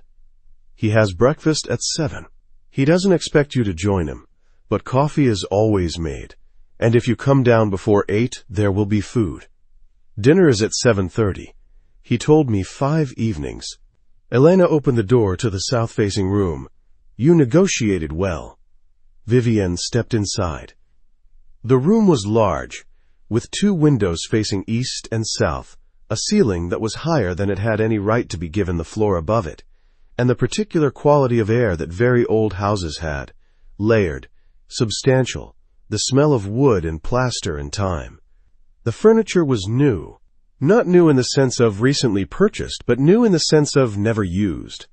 A bed with a headboard in dark walnut, a writing desk placed precisely at the angle that would catch the morning light, a bookshelf along the east wall that was empty, waiting. On the desk was a single item, a small card, white, with Elena's handwriting on it. A phone number. If you need anything, it said. Nothing else. Vivienne picked it up and held it for a moment. She thought about the ironing board in her old apartment, folded against the wall.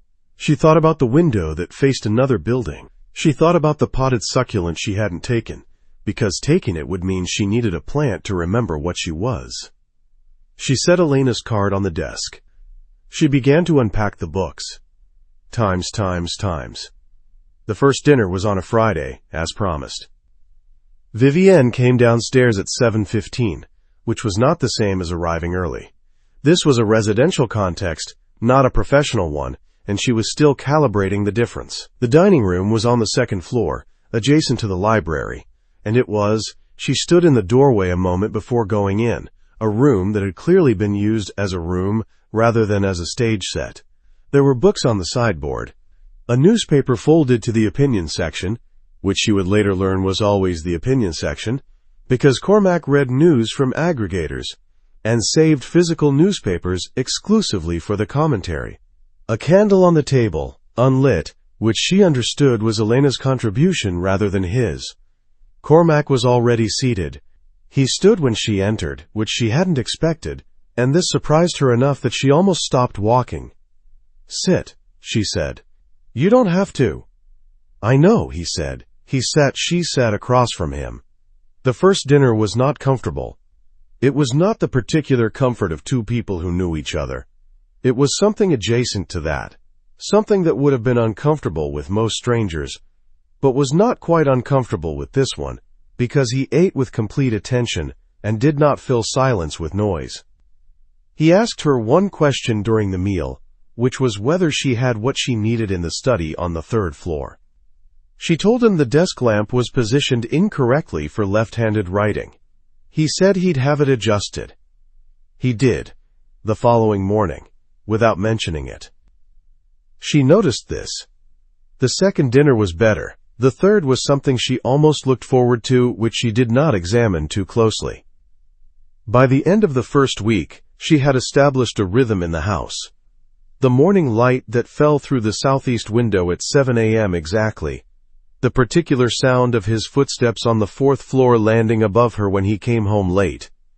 The way Elena left coffee, warming on the kitchen counter at a temperature that never changed because Elena had precise opinions about coffee and implemented them without commentary.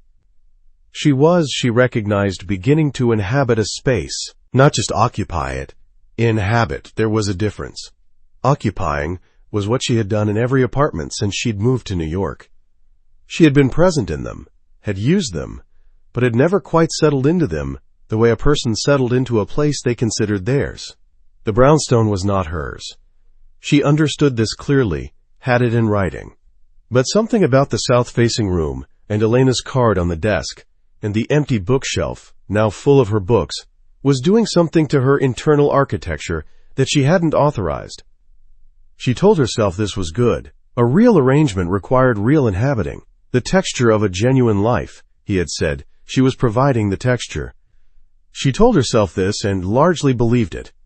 Mostrami binds on the 9th evening. A Thursday. Not one of the 5, but she had come down anyway, working late in the library, and found the kitchen lit and Elena gone, and the particular smell of something being cooked by someone who knew what they were doing. She found Cormac at the stove. He was, she registered with a specific quality of surprise, cooking.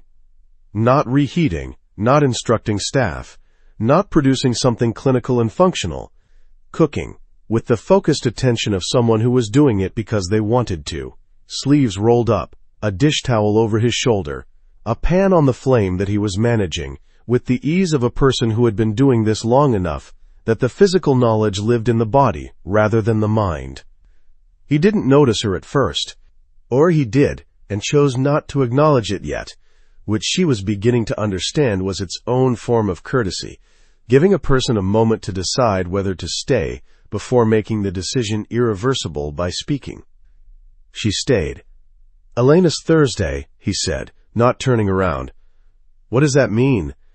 She takes Thursday evenings. He adjusted the heat. She's been taking Thursday evenings for 11 years. Her sister in Queens. I cook on Thursdays. You cook, Vivienne said. I cook on Thursdays. He turned briefly, not to look at her, but to reach for the salt, a movement that passed through her field of vision and gave her an angle on his face she hadn't had before. Concentrated, not performing anything. There's enough for 2. The contract doesn't specify Thursday coverage. She almost laughed. She didn't, but it was close. She sat at the kitchen island. He put a plate in front of her. Pasta, simple, with the kind of restraint in the sauce that was its own statement, and sat on the opposite stool with his own plate, and they ate in the kitchen instead of the dining room, which was a different category of intimacy entirely. Not formal, not arranged, just 2 people in a kitchen on a Thursday because Elena had a sister in Queens. What's in this? She said. Anchovies, capers, good olive oil, Calabrian chili. He ate without looking at his food, which she had noticed he did at the dining room table as well. He ate like someone who was present to the company rather than the meal. My father's recipe. He was from Galway originally, but he spent 3 years in Calabria in his 20s and became unreasonably opinionated about Italian cooking. She said. He died when I was 19. The statement was factual even. Heart attack. He was 52. I'm sorry. Don't be. He picked up his glass. He'd lived a very full life, by his own account. He told me that the year before he died. He paused. I've thought about it a lot. What it means to live a full life versus a long one, whether you can have both. Vivienne looked at him. It was the most he had said about himself in any of their dinners so far. She recognized it as the kind of disclosure that appeared casual and wasn't the kind a careful person offered once to see what you did with it. I think you probably can, she said. Have both.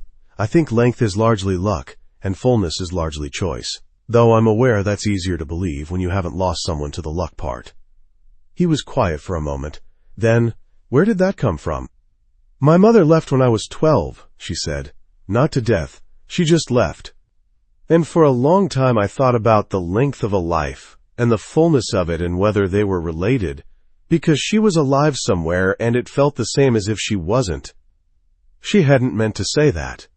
She had a precise relationship with disclosure.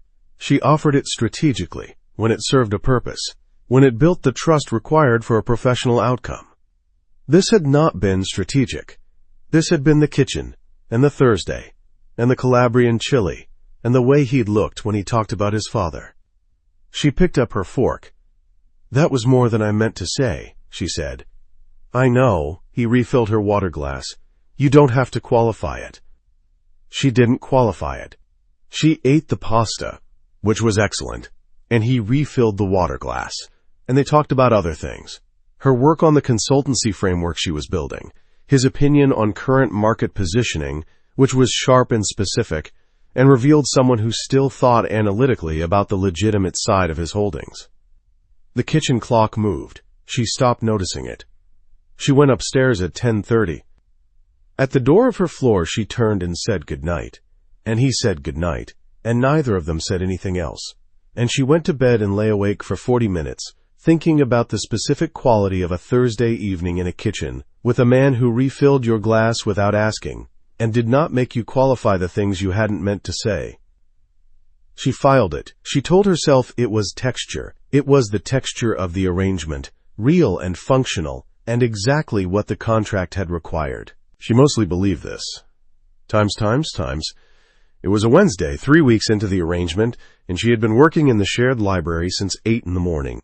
The library was the room she had come to think of as the best room in the house.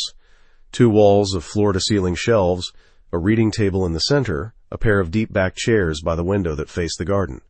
She had begun taking her laptop there in the mornings when Cormac was out, spreading her notes across the table, building the consulting framework she intended to launch by spring. She had filled 6 pages of the green notebook with the outlines of it. She had not shown it to anyone. It was hers, just hers. At 11:30, she went to make coffee. On her way back through the hallway, she paused. The door to the small office adjacent to the library. Not the grand study on the 4th floor, but the functional room on the 2nd that she understood was used for immediate operational paperwork, was ajar. She had never looked into this room. She had no reason to. But the door was open, and she was carrying coffee, and she glanced through it as she passed. The room was empty. On the desk, a manila folder, its flap partially open, the way documents were left when someone had been reading and expected to return. She would not have stopped. She was not a person who read other people's documents. The entire structure of her professional life had been built on the principle that information had to be earned rather than stolen, and she held herself to this with the consistency of someone who had been on the receiving end of its violation. But the top sheet was partially visible through the folder's open flap, and the heading at the top of the page was her name. She stopped. She set the coffee down on the hallway console. She stood in the doorway of the office for 5 seconds, exactly, counting them. Then she went in. She did not open the folder further. She tilted it, just enough to see the top sheet fully, just enough to read the heading and the first section without disturbing the position. The document was dated 6 weeks ago, 3 weeks before she had met Cormac Hale in the Beaumont's bar. The heading read, Candidate Assessment, COLE, Vivienne M. The subheading below it, in smaller type, was, For Strategic Acquisition, Domestic Profile, Phase 2. She read. The first section was professional. Her background, her education, her employment history at Harlow & Associates, the conference presentation he had witnessed 18 months ago. All accurate. All detailed in the specific way of a document prepared by someone with access to databases she didn't have. The second section was personal. No family network in New York. Estranged maternal relationship. No current romantic partnership. Limited social infrastructure. 3 close professional relationships, 2 of which were now complicated by the Harlow collapse. Financial exposure. approximately 4 months of liquidity at current expenditure rate. She read that line twice. 4 months of liquidity. The number she had calculated herself, sitting in the hotel bar, adding a fact to her list. He had known it before she'd sat down. The third section. She read the third section, and something in her chest did something she had not authorized, something she would not name accurately for several days. Assessment. Subject presents optimal profile for strategic domestic acquisition. Key factors: professional credibility intact, crisis motivated, but not crisis compromised, exhibits discipline under acute stress rather than degradation, isolated sufficiently that the proposition represents clear rational upgrade without requiring emotional manipulation. No family ties to complicate extraction from prior life. No prior exposure to hail capital operations. Intelligence level, high, which presents both operational value and management risk. See notes. She stopped reading. She looked at the word time extraction. She looked at the phrase nigh strategic domestic acquisition. She looked at the phrase no prior exposures and time a crisis motivated, and time a clear rational upgrade MIS and time extra management risk, and she understood with the specific quality of comprehension that came when a large amount of previously ambiguous information suddenly organized itself into a single coherent picture that she had been selected, not encountered, not chosen in the way she had begun quietly, without meaning to believe she had been chosen. She had been selected the way a property was selected, assessed for value, evaluated for risk, acquired. Isolated sufficiently that the proposition represents clear rational upgrade without requiring emotional manipulation. Without requiring. Meaning the alternative had been considered, meaning the question had been asked, would manipulation be necessary?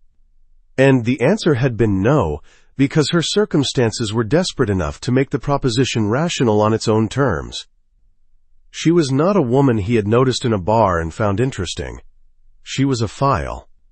She was a file dated 3 weeks before he'd sat down across from her, and the handshake and the Thursday kitchen and the desk lamp adjusted for left-handed writing, and you don't have to qualify it, were all— She couldn't finish the thought. She knew they were real. She was not a person who doubted her own perceptions.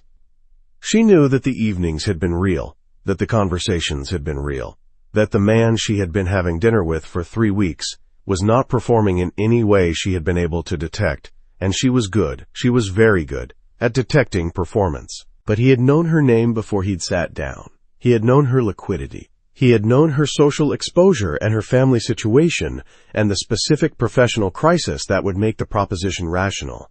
Had known all of this before he ordered his drink, before he turned his phone face down on the bar, before he said, "You are not an asset," across a table with the complete and absolute conviction of a man who believed what he was saying.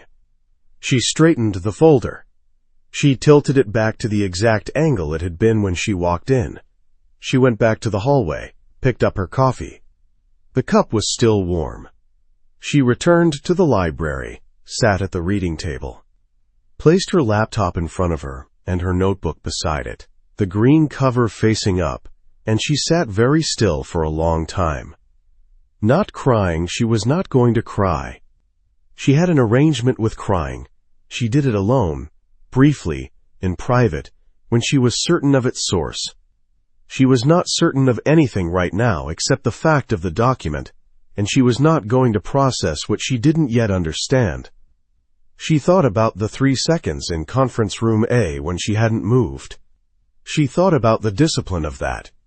The discipline of not reacting until you understood what you were reacting to, of not letting your face do things you hadn't authorized. She picked up her pen. She opened the green notebook to a blank page. She wrote, what he knew before he sat down, what he has done since. Whether those are the same question. She stared at the 3 lines. Then she wrote beneath them, very small, the thing she was not ready to think about directly but needed to mark so she didn't lose it. He said, "You are not an asset." The document says, strategic acquisition. One of those is a lie. Find out which one before you decide anything.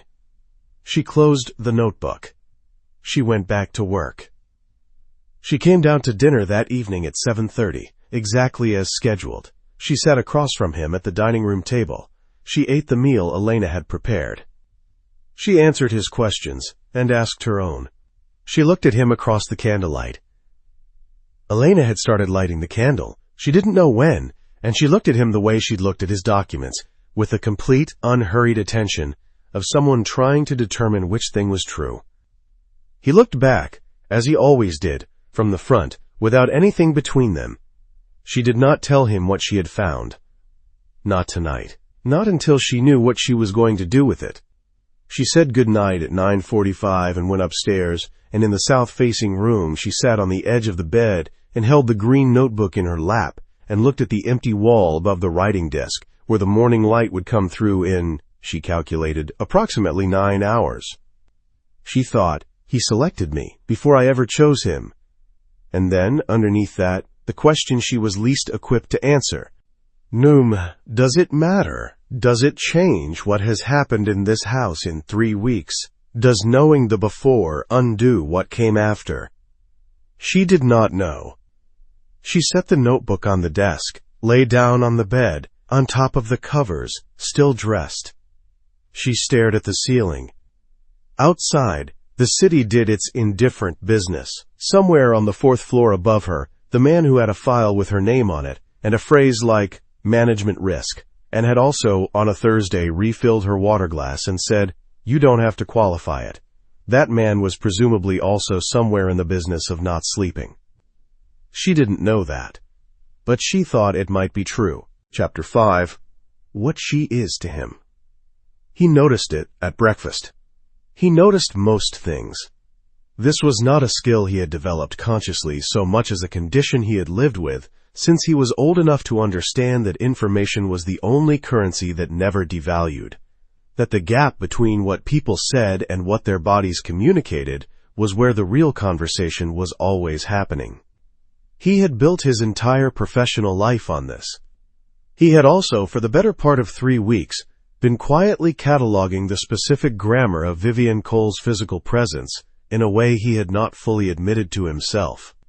So he noticed the stillness. She came downstairs at 7:12, which was within her usual range. She wore what she usually wore in the mornings: dark trousers, a gray shirt, the kind of clothes that read as functional rather than considered, which he had come to understand was its own form of consideration. She poured coffee. She sat at the kitchen island. Not the dining room. She had begun taking breakfast in the kitchen, which Elena had noted with a satisfaction she expressed through the quality of what she put on the counter. She opened her laptop. None of this was different. What was different was the quality of her stillness. She was always still. This was one of the first things he had understood about her, the specific discipline of a person who had learned to be unreadable as a survival strategy rather than a performance. But this morning the stillness had a different texture. It was not the settled stillness of someone at work. It was the stillness of someone who was holding something still. He watched her for 12 seconds, which was long enough to confirm it. Something had changed. He did not know what. He reviewed the previous evening's dinner. She had been present, engaged, asked him a specific question about the commercial real estate market that was sharp enough to make him revise his answer midway through giving it. She had said good night at 9:45. Nothing had been wrong. He poured his own coffee, sat across from her. She looked up. Her eyes were... He looked at them the way he looked at everything. Directly, without flinching. Clear. Composed. The specific composure of someone who had made a decision. Good morning, she said. Good morning, he said. She went back to her laptop. He drank his coffee. The kitchen was quiet, in the particular way it was quiet on mornings when Elena arrived later, when it was just the two of them, and the light coming through the east window and the city noise several floors below, muffled by glass and brownstone. He almost asked. He did not ask. He was, above all things, a man who understood the value of letting a situation develop at its own pace, rather than forcing it toward a resolution he couldn't yet see. Whatever she was holding would surface when she was ready to surface it. He trusted this. He was less certain he trusted what it would be. Times. She had waited 2 days. She had needed 2 days. Not to build courage, which was not the correct word for what this required, but to build precision. She had a relationship with confrontation that was different from most people's. She did not dread it, did not avoid it, but she understood that the timing and framing of a confrontation was as significant as its content, and she had spent 2 days determining both. She found him in the library at noon on a Friday. He was in the chair by the window with a document, the reading glasses he wore only when alone pushed up on his nose. She had seen them twice before, and both times he had taken them off when he heard her come in.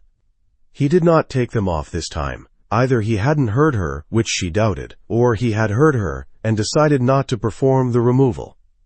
She came in.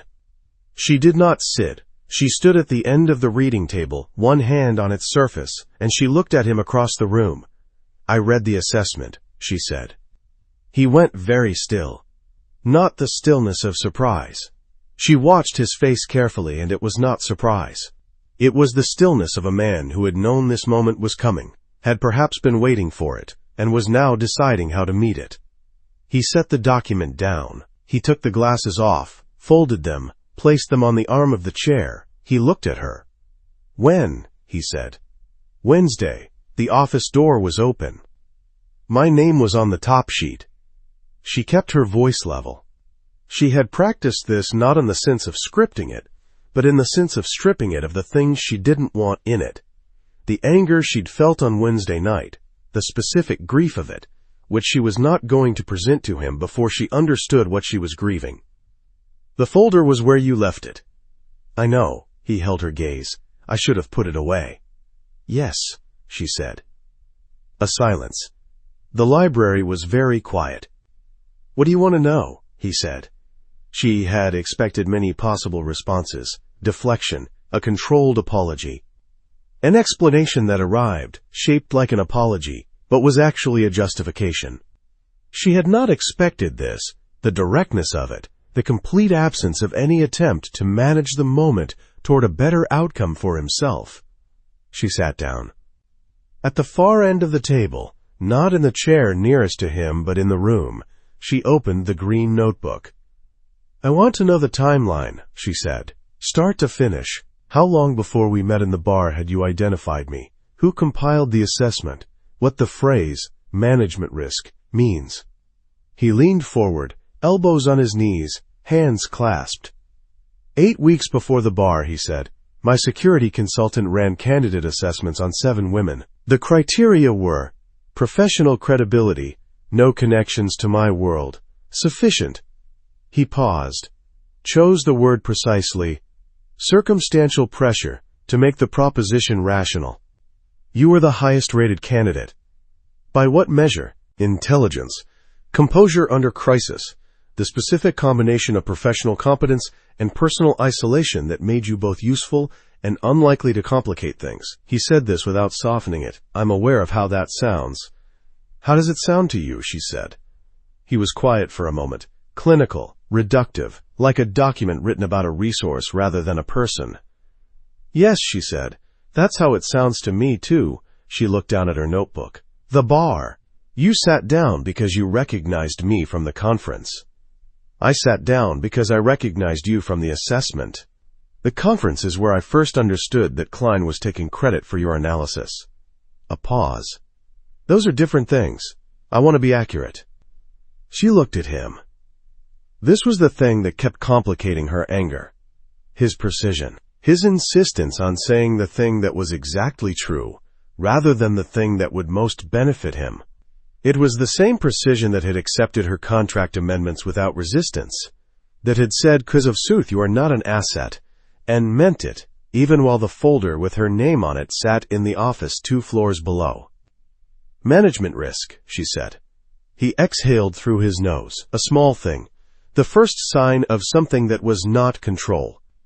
"It means you were assessed as someone whose intelligence and capacity for observation created an exposure risk. That if you were in the house, around my operations even peripherally, You would eventually piece together more than I'd told you." He looked at her steadily. "The assessment recommended mitigation strategies." "What kind of mitigation strategies?" "Limited information access, structured interactions, managed proximity." He stopped. "I didn't implement them." She went still. "Why not?" she said. "Because by the time I read that section of the assessment, I had already had the first dinner with you, and the recommendation felt," he looked for the word, "wrong." "Not strategically wrong. Wrong in the way that things are wrong when they contradict what you actually know about a person." Vivienne set her pen down. She had been taking notes. She was not taking notes now. She sat with this across the library from him, in the chair at the end of the reading table, and she sat with it the way she sat with things that required more space than a notebook page. "You selected me before I ever walked into that bar," she said. "Yes. You knew what I was going through. You knew my financial position.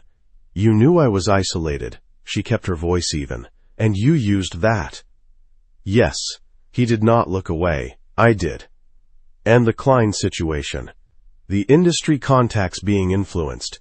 That was already in motion before you said anything to me." "Yes. Though, I want to be clear, that was not contingent on your compliance. It wasn't a reward for signing. It was," he paused, "a separate matter." "Why?" The single word landed in the room like a stone in water. He looked at her for a long time. She was aware, with a specific quality of awareness that had been building over 3 weeks of dinners, and 1 Thursday in the kitchen, and 8 dinners at a table where he refilled her glass without being asked. She was aware that this was the question he had not prepared an answer for, not because he hadn't thought about it, but because the answer was not a strategic one, and he was a man who had organized his entire life around strategic thinking, and the absence of a strategic explanation for something he had done was, for him, its own form of exposure. "Because it was wrong," he said, "what Klein did, and I was in a position to address it." He paused. "And because—" He stopped. "Because," she said, "because by the time I understood the full picture of what had been done to you, I didn't want it to stand." His voice was even. "That's not a strategy. That's—" He looked at his clasped hands. "I'm aware that it doesn't undo the other things. Times. She stood up. She picked up her notebook. She looked at the notes she had taken. Timeline, criteria, management risk, mitigation strategies not implemented. And she looked at the word wrong that she had written and underlined without meaning to. She walked to the window, not toward him, but not away from him either, to the window that faced the garden, where the November light was doing what November light did in this city, arriving early, leaving early, making everything it touched look temporary and specific. She stood at the window for a moment. She had rehearsed this part too, not scripted. She didn't script. She prepared the architecture of a thing and let the particulars fill themselves in. The architecture of this moment had 2 possible endings. She had been honest with herself about both. The first ending was, she named what he had done, received his acknowledgement of it, and terminated the arrangement. She returned to her apartment, to the 4 months of liquidity, to the documentation she had on Klein, to the consulting framework she was building. She did this cleanly, with the legal protections of the contract's early termination clause, and she rebuilt without the complication of this house and this man and the Thursday kitchen and the thing she was not yet ready to name. The second ending was the one she had been thinking about for 2 days, the one she had arrived at not through desire, though desire was present, quiet, and inconvenient in the way desire always was when it chose an inopportune target, but through the specific logic of someone who had spent 31 years being erased. She turned from the window. "I'm not leaving," she said. He looked at her. Something moved in his face. Quick, involuntary. The face of a man who had been braced for a different answer and was now doing the work of recalibrating.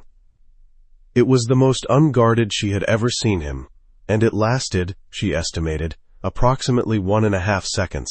"You understand what you read," he said, not a question, making sure she hadn't missed the scope of it. "I understand what I read." She came back to the table. did not sit, stood at its end with her notebook in both hands, and looked at him across the length of it. You assessed me like a resource. You selected me under conditions you knew made refusal difficult. You had a folder with a phrase like management risk and mitigation strategies you chose not to implement, and I don't yet know if that was a strategic decision or something else, and I'm not prepared to tell you which interpretation I'm choosing yet. He said nothing. But I'm not leaving, she said. Because leaving is what I would do if I were still the woman who made herself small enough to be useful and quiet enough to be kept. And I am done. She felt the word in her chest the way she had felt it on Madison Avenue after the signing, the specific sensation of something that had been compressed beginning to expand, being that woman. She held his gaze. I'm staying because I choose to, not because the contract says so, not because you gave me a better financial situation than the alternative, because I am building something in the study on the 3rd floor, and I need the year, and I refuse to let what you did before we met decide what happens after. A pause. And because... She stopped herself. She had not prepared this part. The architecture had not included this part. The sentence had started without authorization from the part of her mind that managed authorization, and she was not going to finish it. And because, he said quietly. She looked at him. You don't get that yet, she said. You get the fact that I'm staying. The reasons are mine until I decide otherwise. She turned to leave. She was at the door, 3 steps from the threshold, when she felt it. Not his hand, not contact, but proximity. He had moved without sound, which she had not expected from a man his size, and he was close behind her. Not blocking, not reaching. Just present, in the specific way of someone who had crossed the room for a reason they hadn't yet decided whether to act on. She stopped walking. She did not turn around. One finger, the inside of her wrist. Not a grip, not a hold, a single point of contact, the pad of his index finger against the thin skin where her pulse lived, and she was aware with total clarity of the fact that he could feel it. The pulse, her pulse, which was doing things she had not authorized. He said nothing. She said nothing. The library was very quiet. She was aware of the distance between them. 4 inches, perhaps 5, the warmth of him at her back, which was the same warmth that had been in the handshake and had faded from her palm in the elevator. And she was aware that neither of them was moving, and she was aware that if she turned around, the architecture of this moment would change into something she was not ready for, something that had no contract clause, and no strategic logic, and no annotation in the green notebook. She did not turn around. After a moment, she did not count it this time. She could not make herself count it. She stepped forward, out of the contact, through the door. She did not look back. She went upstairs to the study. She sat at the writing desk, in the south-facing light. She opened the green notebook, and she sat with the pen in her hand for a long time, without writing anything, looking at the last thing she had written 2 days ago. He said, "You are not an asset." The document says, "Strategic acquisition. One of those is a lie. Find out which one before you decide anything." She crossed it out. Both things were true. She understood this now. A man could compile an assessment that treated you as a resource and still, over Thursday dinners and late library evenings, begin to know you as something other than what the assessment said. A man could do the calculating thing and the human thing simultaneously, and the gap between them was not necessarily dishonesty. It was the gap between who a person was before they met you and who they were after. She did not write this down. It was not ready to be written down. She wrote instead, "Next, the gala. Marcus Klein will be there. Choose what you wear carefully." She was good at choosing what to wear carefully. She was, she understood, beginning to be good at choosing other things carefully too. Below the stairs in the library, she heard nothing. No footsteps, no doors. He was still there. She did not think about what he was doing in the quiet of the library after she'd left, did not think about the single finger and the pulse and the 5 inches between them and what it had meant that he'd crossed the room at all. She thought about it anyway. She was going to have to get much better at not thinking about things she had decided not to think about. Chapter 6. Public Display. She wore the dark green. This required some explanation, at least to herself, because she had 3 options laid out on the bed. The black column, which was impeccable and safe and carried no information. The midnight navy, which was elegant and professional and read as serious. And the dark green, which was the one Elena had put with the others without commentary, which Vivienne had understood as commentary. The green was, she looked at it in the mirror in the light of the 3rd-floor bedroom. The green was not what someone wore to disappear. It was what someone wore when they had decided, at a cellular level, to stop disappearing.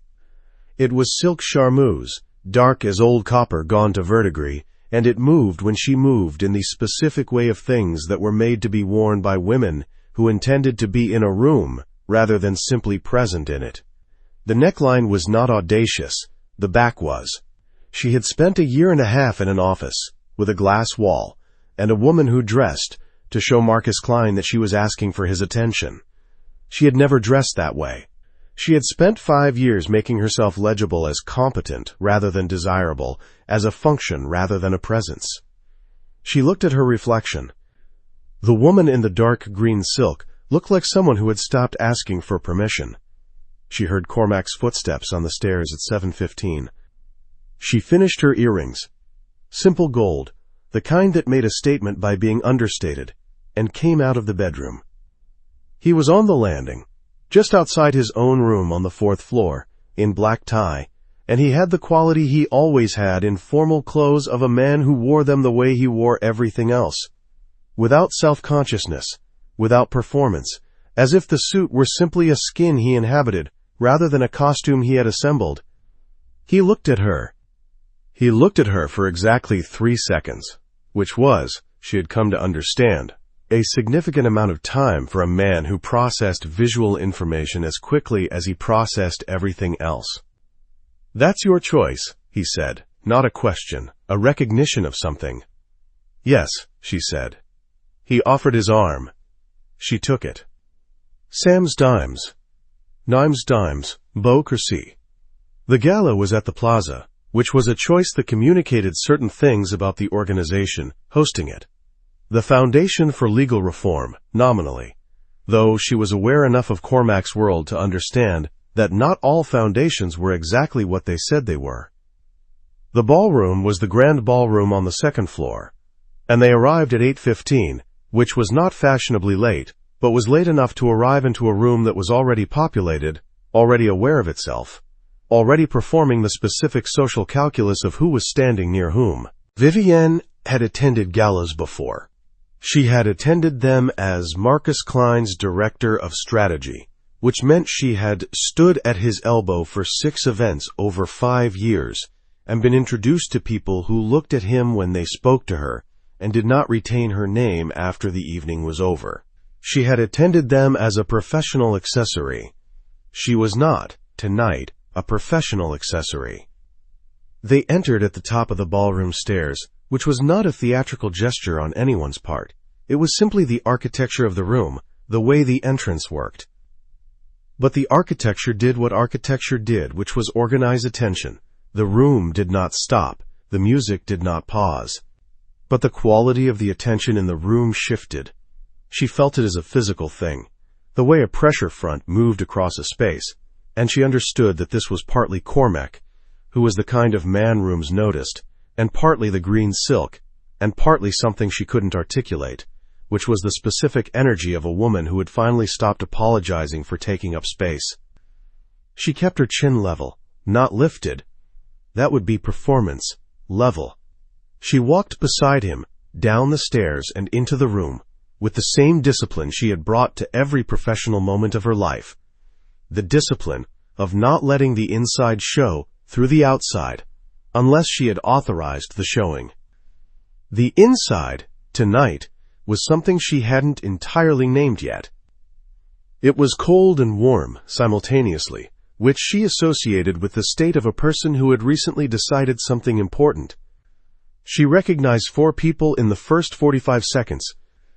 Daniel Forsythe, Harlow's former head of finance, saw her from across the room and looked quickly away. The specific flinching quality of a man who had witnessed a public humiliation and did not want to be identified as a witness. Carol Anand, who had been at the adjacent desk for 3 years, who had texted her twice in the weeks after, and whom she had not yet called back, looked at her from near the bar with an expression that was complicated and would need to be addressed at another time. James Whitfield, who headed Meridian's strategy division and whose signature on the deal collapse had started the entire sequence. He was near the center of the room, talking to 2 men she didn't recognize, and he looked up when they entered and held her gaze for a moment with an expression she cataloged as guilt, calculation, and something that was almost relief. And then, she felt it before she saw it, which was a physiological fact she would have preferred not to be true. Marcus Klein. He was on the east side of the room, near the bar, in conversation with 2 people whose names she didn't know, and he was wearing the navy suit she had seen in board meetings, the one he'd been wearing the morning he'd walked down the center aisle of conference room A to the podium. He had not yet seen her. She had 3 seconds before he turned, based on his current trajectory. She kept walking. She did not stop. She did not slow. She did not let her spine do what it wanted to do, which was contract the same half-inch it had contracted in conference room A when she had understood what was happening. She was aware of Cormac's arm beneath her hand, the solid, unhurried quality of him, and she was aware that he was watching the room in the way he watched everything, with total peripheral attention, missing nothing. Marcus turned. He saw her. She watched his face do several things in sequence: recognition, surprise, a recalibration, and then the thing she had wondered about in the weeks since conference room A, the thing she had not let herself hope for, a specific quality of discomfort that was not simple social awkwardness, but the deeper discomfort of a man who has done something he knows was wrong and has just come face to face with the evidence of it. She met his eyes. She did not smile. She did not look away. She held his gaze for exactly 2 seconds, enough to communicate that she had seen him, that she was not afraid of being seen by him, that the woman who had stepped back 2 steps in conference room A had not, in fact, retreated. And then she looked forward again, back into the room, back into the evening. She felt Cormac's arm shift fractionally under her hand. He had seen it too. He had seen all of it. Neither of them spoke. Nimes bestames.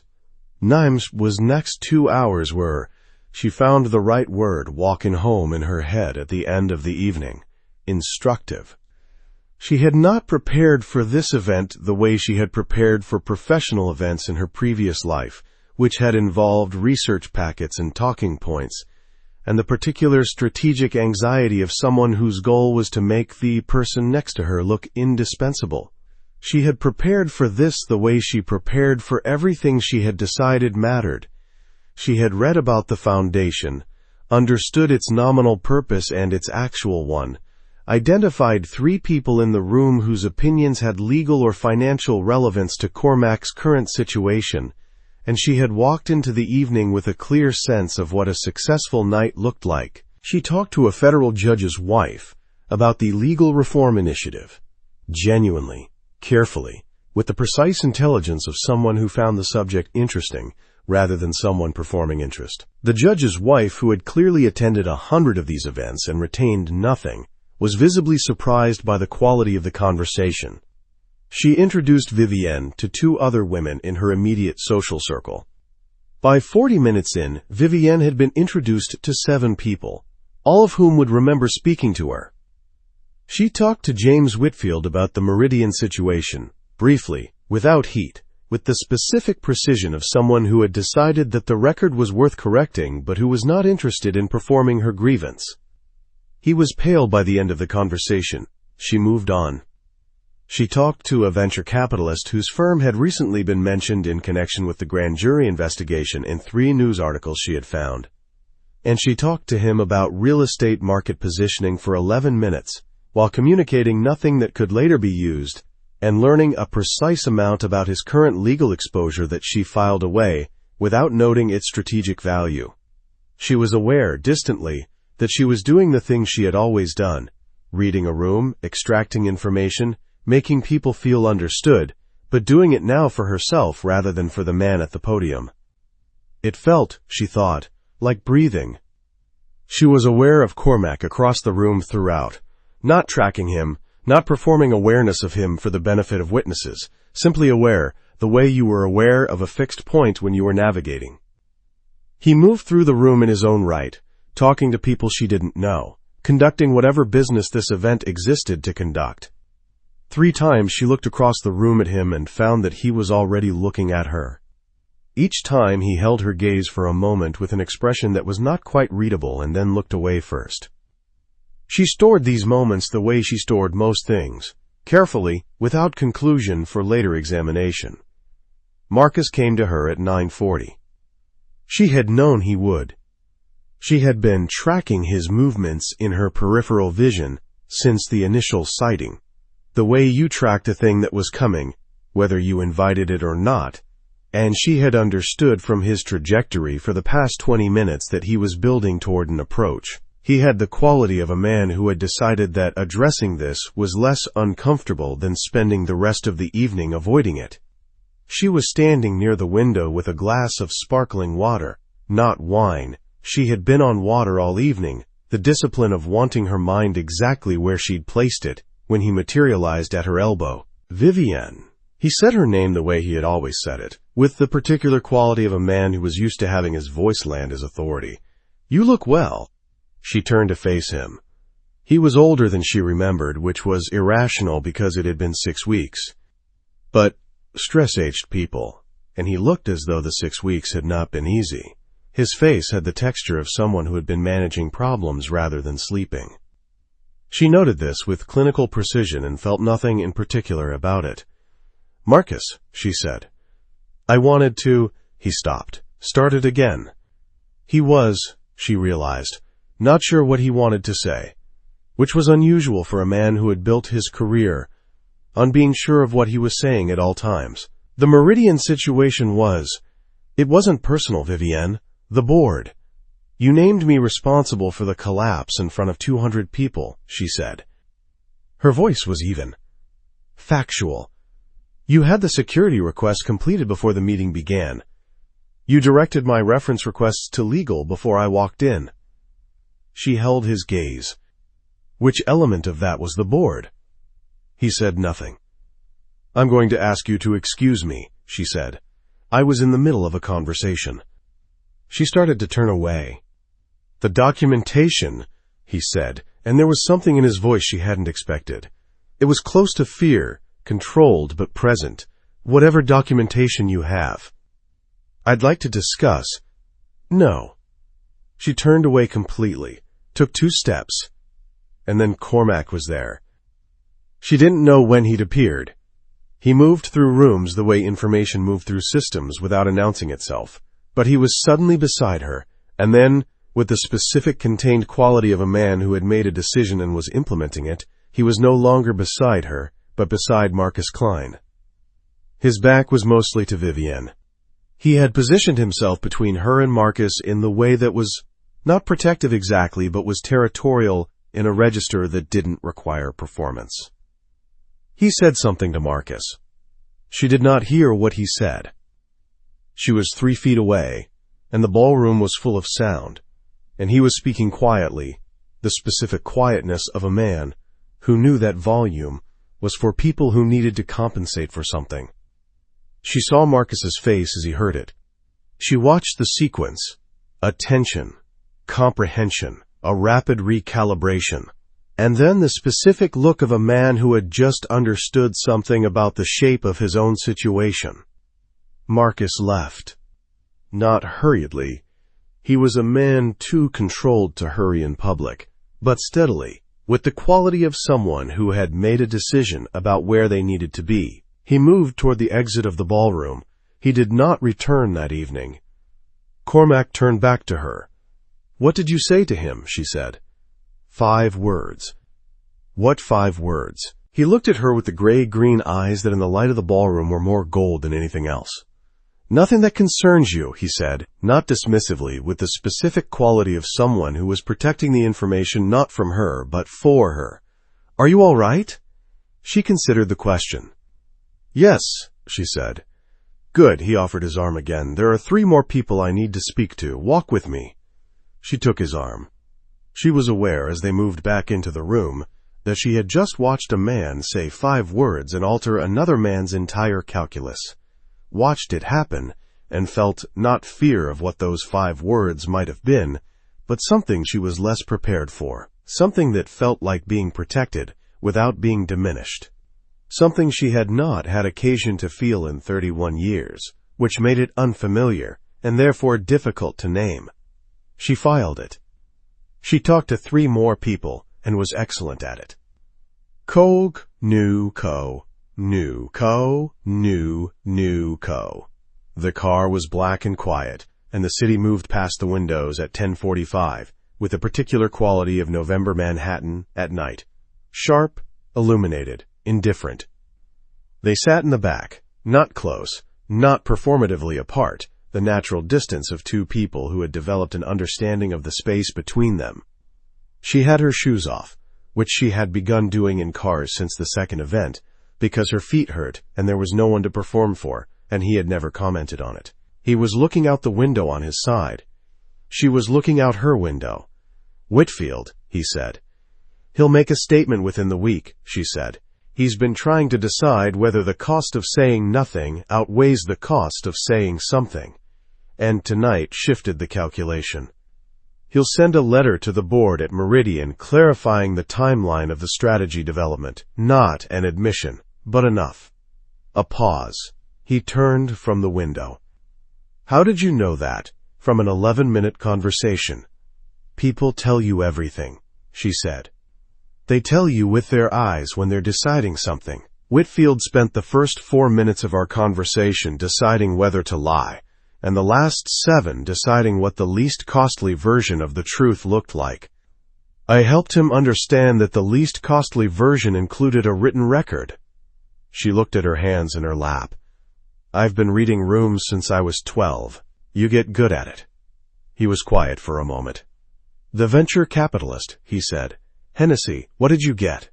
She told him. The specifics. The legal exposure she had inferred. The name that had come up twice as adjacent to a specific investigation. The timeline Hennessy had inadvertently communicated about a particular fund movement. She told it concisely, in the order she had assembled it, without editorializing. When she finished, Cormac was looking at her with the expression she had come to recognize as the one he didn't know he made, the one that lasted approximately 2 seconds before he replaced it with the controlled surface, the expression she privately thought of as the one that showed the man behind the strategy. Philip, he said quietly, his attorney, I need to have you talk to Philip. About what? You just assembled a more useful intelligence picture from a social event than my security consultant compiled in 3 days of targeted research. He looked at her evenly. I want Philip to understand your analysis. It's relevant to the current grand jury timeline. She nodded. When? This week. He looked back at his window. Vivienne. Yes. A pause. She waited. She had learned that his pauses meant something, that he did not deploy them as social filler, but because he was choosing precision, and the precision sometimes required a moment. You were extraordinary in there, he said. Not for the arrangement, not for the legal profile. He kept looking at his window, the city moving past it. You didn't need me for a single second of that evening. You walked in and you took the room and you did it the way you do everything, which is entirely without asking anyone's permission. And I want you to know that I noticed. She looked out her window. She looked out her window because she needed to not be seen by him for a moment. Because the thing she hadn't been able to name all evening, the thing that was not performance and not strategy, and was inconvenient and warm and had been building in her chest since she had watched him cross the room and position himself between her and the man who had destroyed her career, was doing something to her face that she had not authorized. Outside, Park Avenue moved past in sections. Building, awning, doorman, building, awning, the city doing its indifferent business. Her reflection in the glass was faint, and she was grateful for this. "Thank you," she said, to the window. He said nothing. She was aware of him, 3 feet to her left, looking out his own window, and she understood the way she was coming to understand things about him that she had not asked to understand, that the silence was its own kind of courtesy, that he had said what he had to say and was now letting her have the reaction to it without witness. The car moved up Park Avenue. She thought about the dress she had chosen, about the green silk, and what it had meant to her when she'd put it on, the particular feeling of a woman who had stopped asking permission. She thought about 2 seconds of eye contact with Marcus Klein, and the fact that she had not contracted. She thought about 11 minutes with a venture capitalist, and the information she had assembled without effort, the way she assembled all information, because it was simply what her mind did with the material a room presented. She thought about what it meant that someone had noticed, that the right person had noticed. The 5 words, she said, still to the window. Yes. Did they involve a threat? A pause. They involved a statement of fact, he said, about the current status of certain of his financial obligations and the people to whom they are owed. Another pause. He understands that his continued interest in your documentation is not in his interest. She nodded. She did not look away from the window. I'm going to use the documentation myself, she said, on my own timeline, in my own way, through the appropriate channels. I know, he said. That's why I didn't. She turned from the window. He was looking at her. In the dimness of the car, his eyes had the quality they had in certain lights. Not gray, not green, something else. Something that had no convenient name. He was looking at her with a 2-second expression, the one she'd learned to recognize, the one that showed her something she didn't yet know what to do with. She held his gaze. "Good night, Hale," she said quietly. "Good night, Vivienne." The car pulled up to the brownstone. The driver opened the door. She put her shoes back on and stepped out into the November cold and went inside. In the south-facing room, she sat on the edge of the bed and held both facts. You didn't need me for a single second, and the warmth that had persisted, quiet and stubborn and entirely without permission, in the center of her chest for the entire length of Park Avenue. And she held them the way she held everything she wasn't yet ready to process. The green silk was the best possible choice. She had been right about that. She was also beginning to be afraid that she was right about other things she hadn't yet said aloud. Things that had nothing to do with the arrangement, and everything to do with the man who had crossed a ballroom on a Friday night and said 5 quiet words to the person who had destroyed her career, and then come back to her and said simply, "Are you all right?" She changed out of the dress very carefully, hung it in the wardrobe, did not think about why she was being careful with it. She was almost asleep when she heard his footsteps on the 4th floor above her. She lay very still and listened to him move through the room overhead, the quiet sounds of a man settling in for the night, and she understood with the clarity of someone who has spent a long time lying to themselves and has just run out of the particular energy it takes, that she was, at minimum, in significant trouble. Chapter 7. The Night It Breaks. The call came at 6:17 on a Tuesday morning. He was already at his desk. He was always at his desk by 6, which was a habit from an earlier period of his life, when the hours between 4 a.m. and 7 were the hours when decisions got made, and the people who got to make them were the ones who were already awake.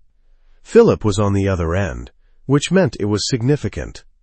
Philip called in person for significant things and sent encrypted messages for everything else.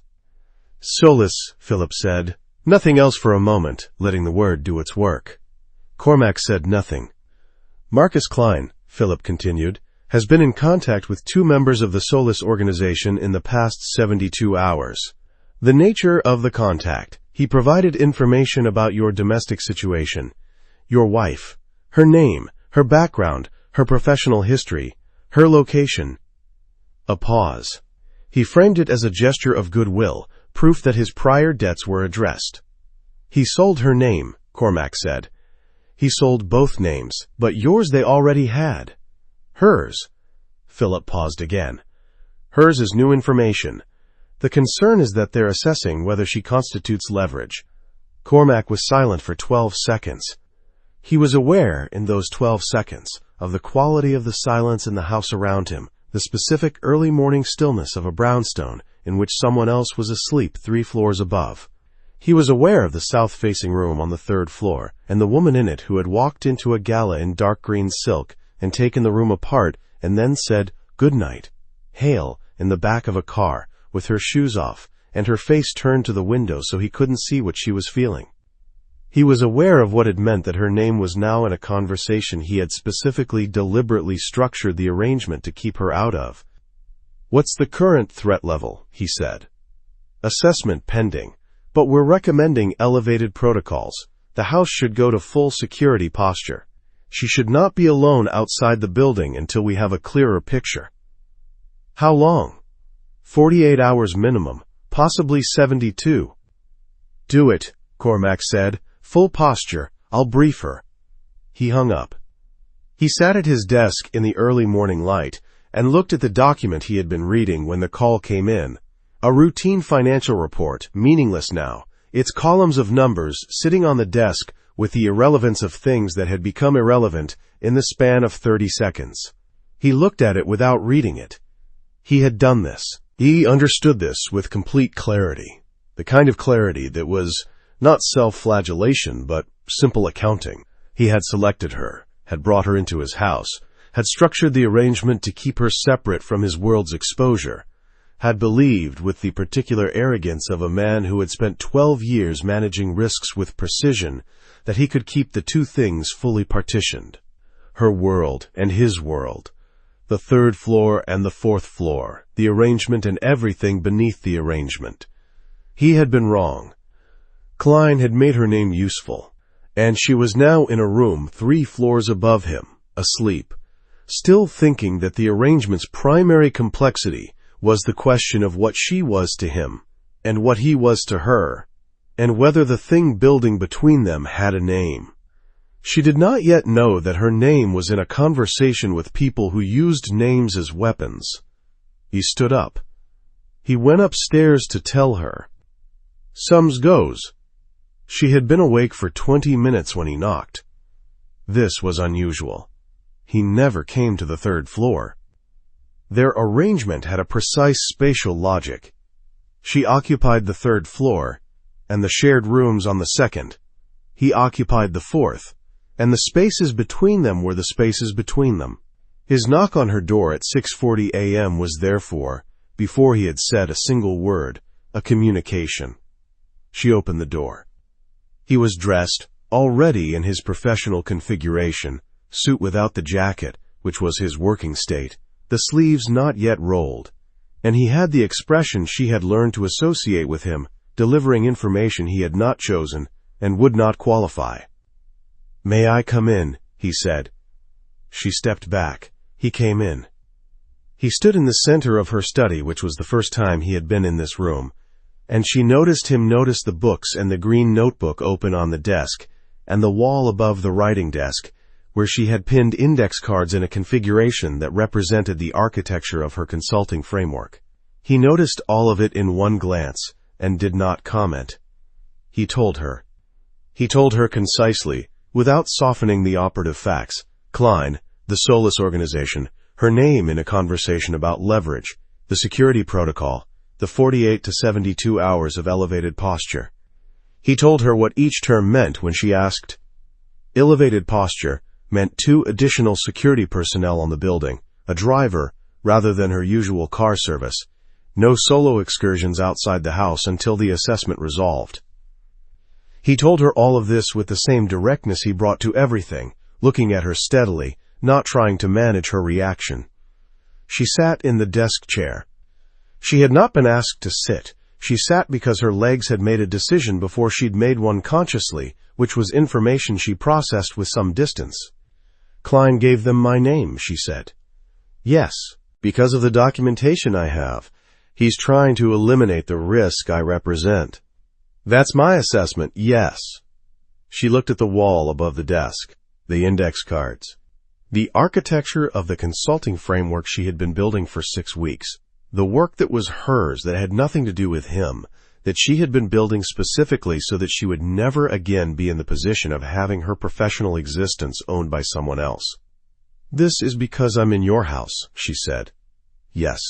He said this without deflection, without the construction that would have made it sound like less than it was. "If you were not in my house, Klein would have no leverage to offer. Your name would have no currency with Solus." She looked at him. He was standing in the center of her study with his hands at his sides, and there was something in his posture she had not seen before. Not the controlled stillness of a man managing a situation, but the specific quality of a man who was accepting an accounting, who was standing in front of the person to whom he owed something and not trying to reduce the debt. "What happens if Solus determines I'm viable leverage?" she said. "They won't," he said. "The 48 hours is to get ahead of the assessment. By the time they complete their evaluation, the picture will have changed enough to make it uninteresting." "What does that mean?" "It means I'm addressing it." He held her gaze. "It also means that I'm telling you now, in full, rather than managing the information. You deserve to know the shape of what you're in." She sat with this. "All right," she said. He nodded once. "The building is secure. You're not in danger here. The precautions are anticipatory, not reactive." He paused. "If you have work that requires going out today, I'd ask that you delay it. I'll have the security situation assessed by this afternoon." "I have a call with Philip at 2, she said. "That can happen from here." A pause. "Vivian." She looked up. "I'm sorry," he said, "that this followed you here." She looked at him for a long time. "It didn't follow me," she said. "You brought it." She kept her voice even. She was not angry. She was locating the truth with the precision she brought to everything. Not intentionally. "But the arrangement created this exposure, and that came from your choices. I want to say that clearly." "Yes," he said. "I know." "Good." She turned back to the desk. 2 o'clock, Philip's office.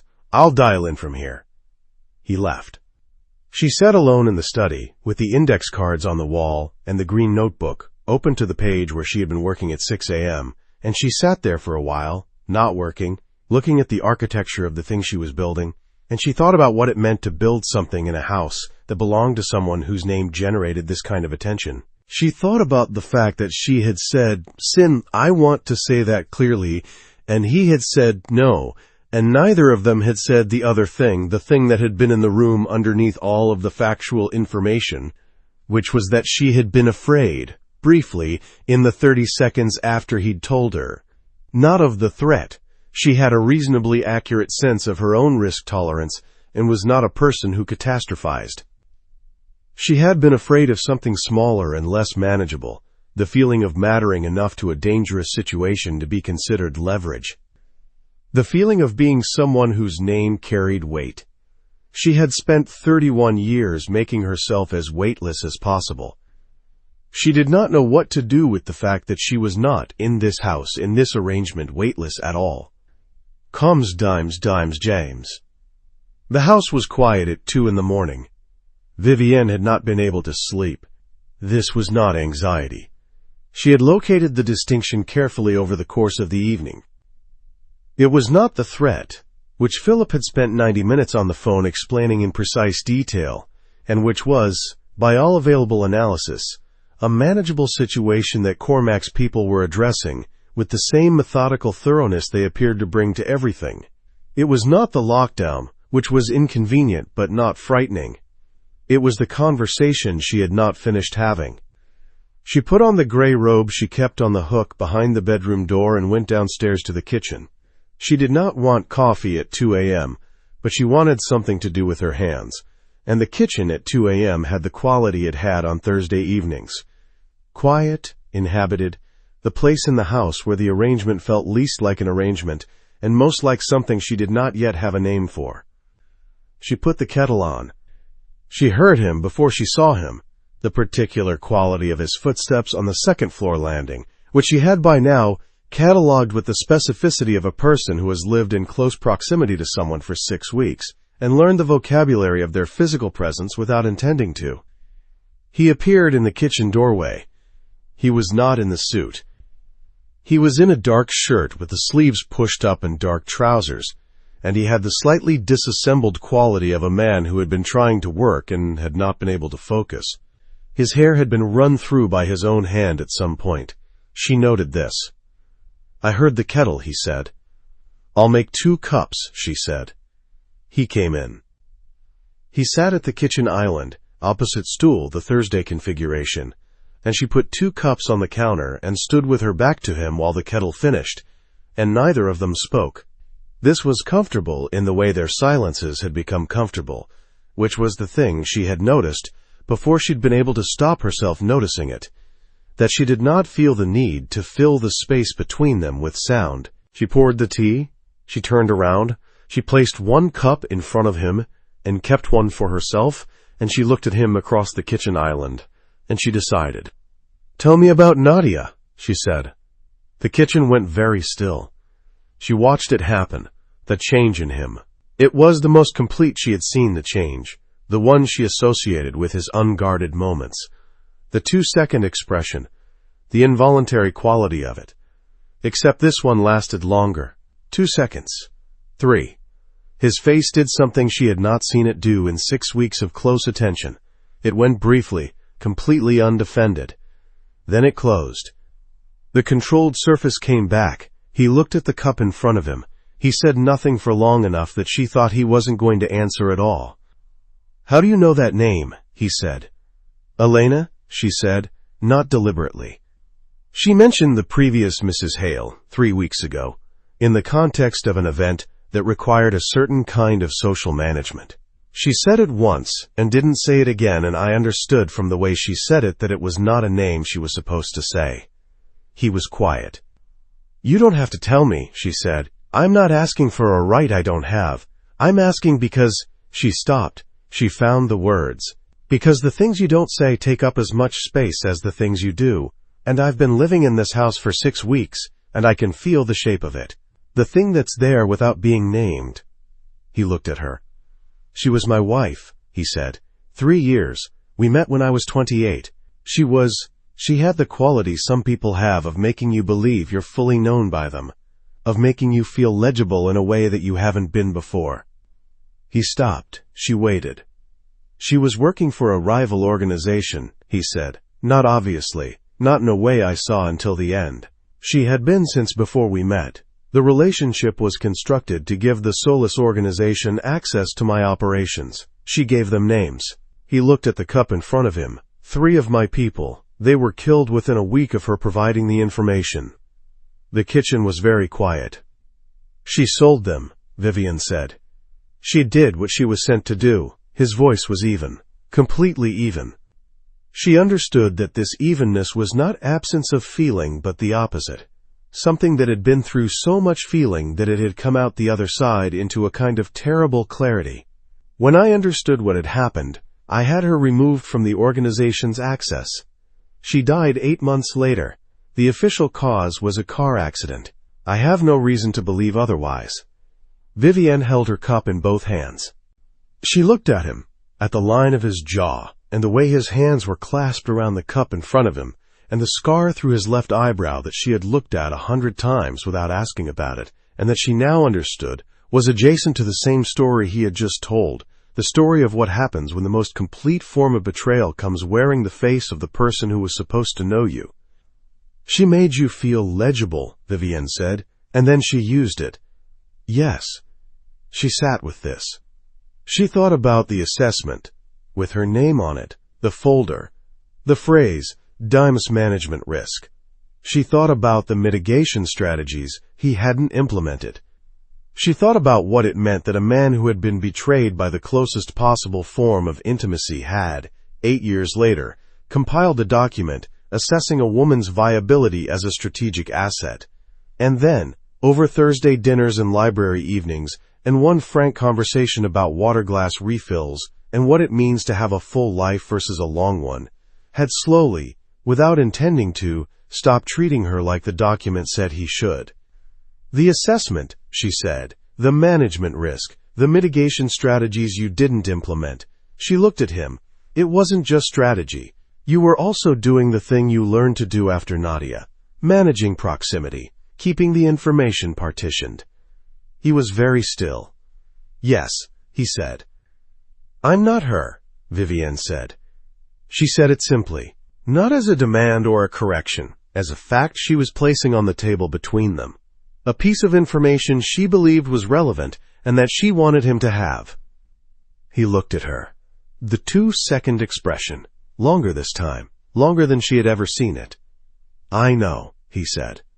His voice was not even. It was not uneven, in the way that people's voices became uneven, when they were performing emotion. It was the specific sound of a man who had just said something true, that he had not said to anyone, perhaps had not said to himself clearly enough to hear it, and was now hearing it in the kitchen at 2 a.m, from the woman who had brought her own amendments to the contract, and read the assessment without flinching, and come to dinner that night anyway. I know, he said again, that's what scares me. She looked at him across the kitchen island. She reached out her hand. Not toward him exactly. She placed her hand on the counter between them, palm down, fingers relaxed, close enough to be a gesture, and far enough to be a question. She had not prepared this. She was not, at 2 a.m. in a gray robe in a kitchen that smelled of tea, in any kind of strategic mode. She was simply a woman who had just heard a man say the truest thing she had heard in a very long time, and had reached out her hand, the way you reached for something you were not yet ready to hold, but were no longer willing to pretend you didn't want. He looked at her hand.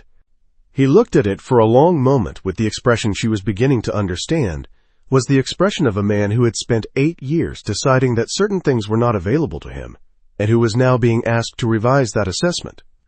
He sat back down. He had half risen. She had seen it, the movement from the stool, and he sat back down, and she understood this too, that sitting back down was its own declaration, that it was the choice of a man who was staying rather than managing his exit. Neither of them said anything. The tea went from hot to warm. They stayed in the kitchen. Outside, the city was doing its quiet late-night thing, the particular quality of a city at 2 a.m., which was not silence, but the sound underneath all the daytime sounds, the city's actual register, low and continuous and indifferent to any particular life happening within it. The kitchen was warm. The light was the small under-counter light Elena left on, which cast the room in the particular warmth of a room that was inhabited rather than just occupied. Vivienne looked at her hand on the counter between them. She thought about the social worker's office when she was 12, and the plastic chair, and the woman who had asked, "Is there someone we should call?" and the answer having been, with complete accuracy, no.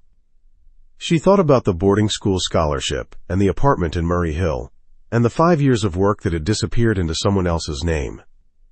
She thought about the green notebook, and the consulting framework, and the index cards on the study wall. She thought about the fact that she had, for the past several weeks, been falling asleep listening to his footsteps on the floor above her, and that she had filed this as texture, as the real quality of the arrangement, as the thing she was providing rather than the thing she was receiving. She had been lying to herself. She was aware of this now, with the clarity that came at 2 a.m. when you were tired, and the defenses were down, and the man across the kitchen island had just told you the truest thing he knew, and the room was warm, and he had sat back down. "I'm not going to sleep," she said. "No," he said, "neither am I." They stayed. Chapter 8. The Longest Way Home. The matter with Solus resolved in 36 hours. He would not have described what he did as violent, because violence implied disorder, and what he did was the opposite of disorder.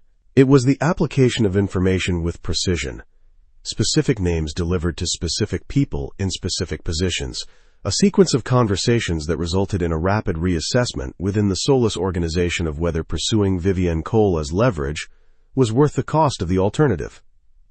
It was not. They concluded this themselves, which was the cleanest possible outcome.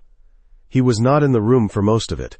This was intentional. The cleanest operations were the ones where his physical presence was unnecessary, where the machinery he had built over 12 years operated on its own logic. He had one direct conversation, conducted by phone at 4 in the morning on the second day, and it lasted 11 minutes, and afterward the matter was settled. He knew she knew this was happening. He had been honest with her about the shape of it. She was in the house during the 36 hours, working in the study on the third floor with the particular focused quality she had when she was building, rather than managing. He could hear it in the pattern of her movement through the house, the specific rhythm of someone whose mind was occupied with something that mattered to them. She came down to dinner on the first evening, and did not ask for status updates, and did not perform equanimity but simply had the equanimity, which he understood was different. On the second afternoon he came to the library doorway, and she was at the reading table with her laptop and 3 open books and the green notebook, and she looked up when she heard him. "It's resolved," he said. She looked at him for a moment. "All right," she said.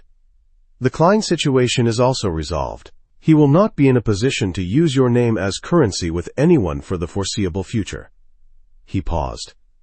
"The documentation you have, you can proceed on your own timeline. The channels are clear." She nodded. She looked down at the notebook, then back up at him. "Were you in the room for any of it?" she said. He looked at her steadily. "One phone call," he said. "That's all it required." She held his gaze for a long moment. He was aware, as he had been increasingly aware over the past weeks, that she was looking at him, the way she looked at everything, with total attention, the specific quality of a person who saw what was actually there, rather than what they had anticipated. He had spent 8 years being very careful about what he allowed to be seen. He was aware that with her this carefulness had gradually, incrementally, without his full authorization, begun to relax. "Thank you for telling me," she said. "You deserve to know." He paused. "All of it, not just the useful parts." She looked at him with the expression he had been trying to name for 2 months.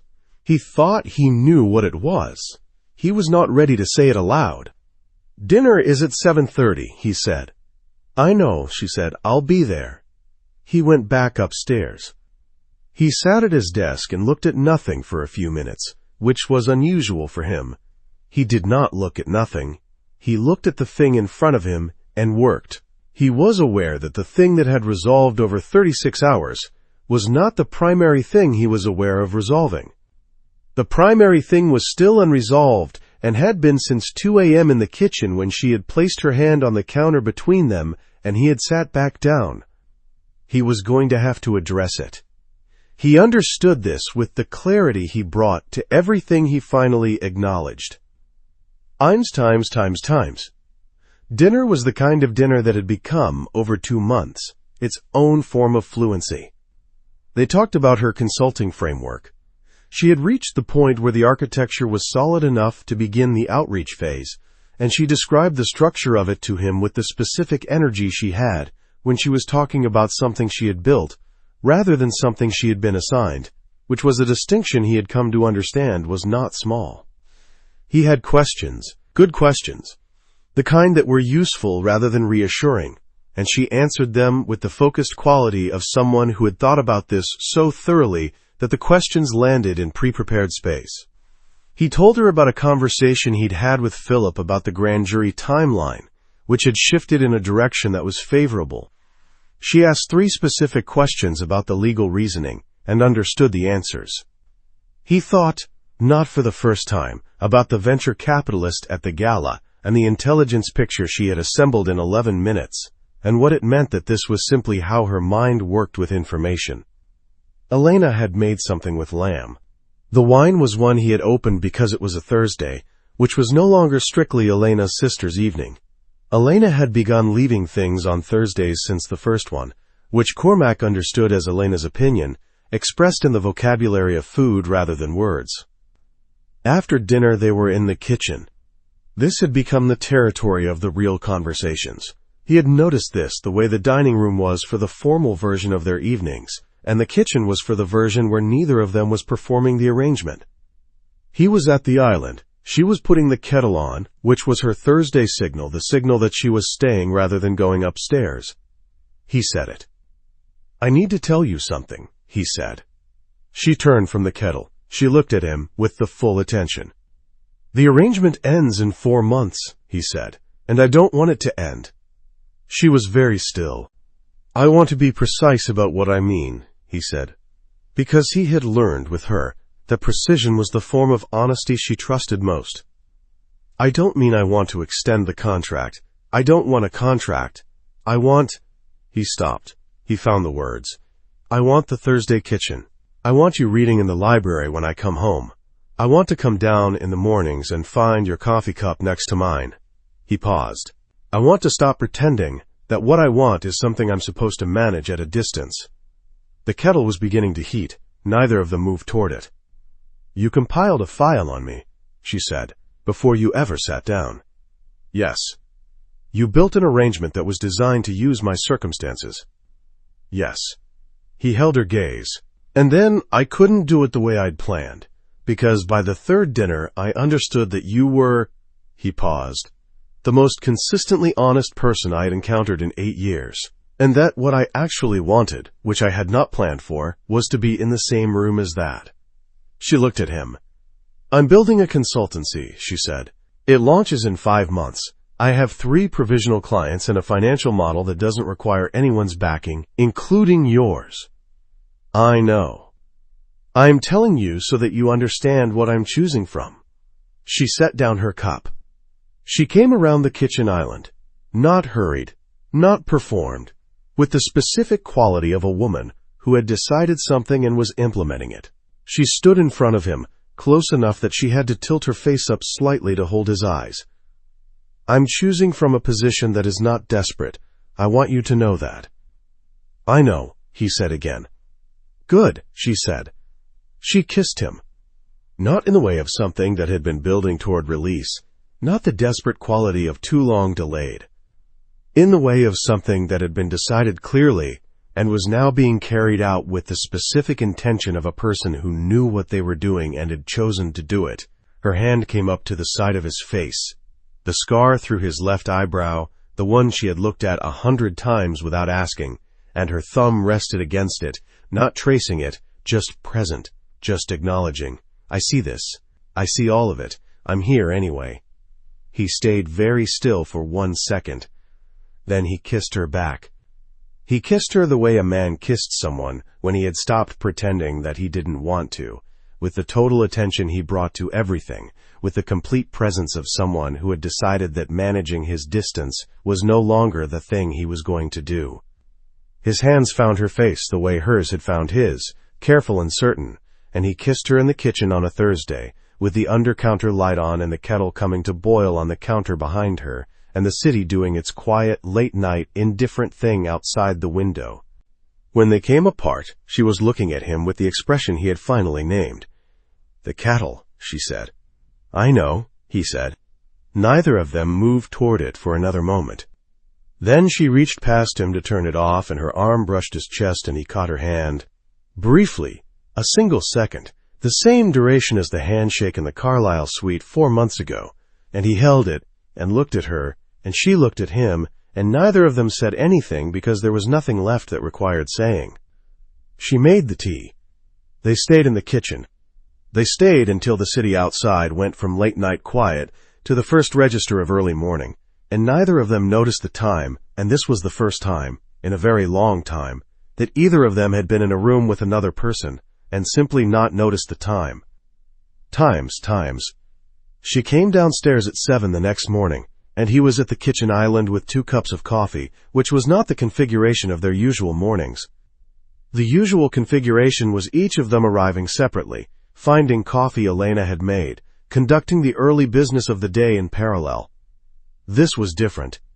He had made the coffee himself, and there were 2 cups, and he was at the island with his newspaper, folded, she noted, to the opinion section, which she had read before him twice, and disagreed with once, and told him so, and he looked up when she came in.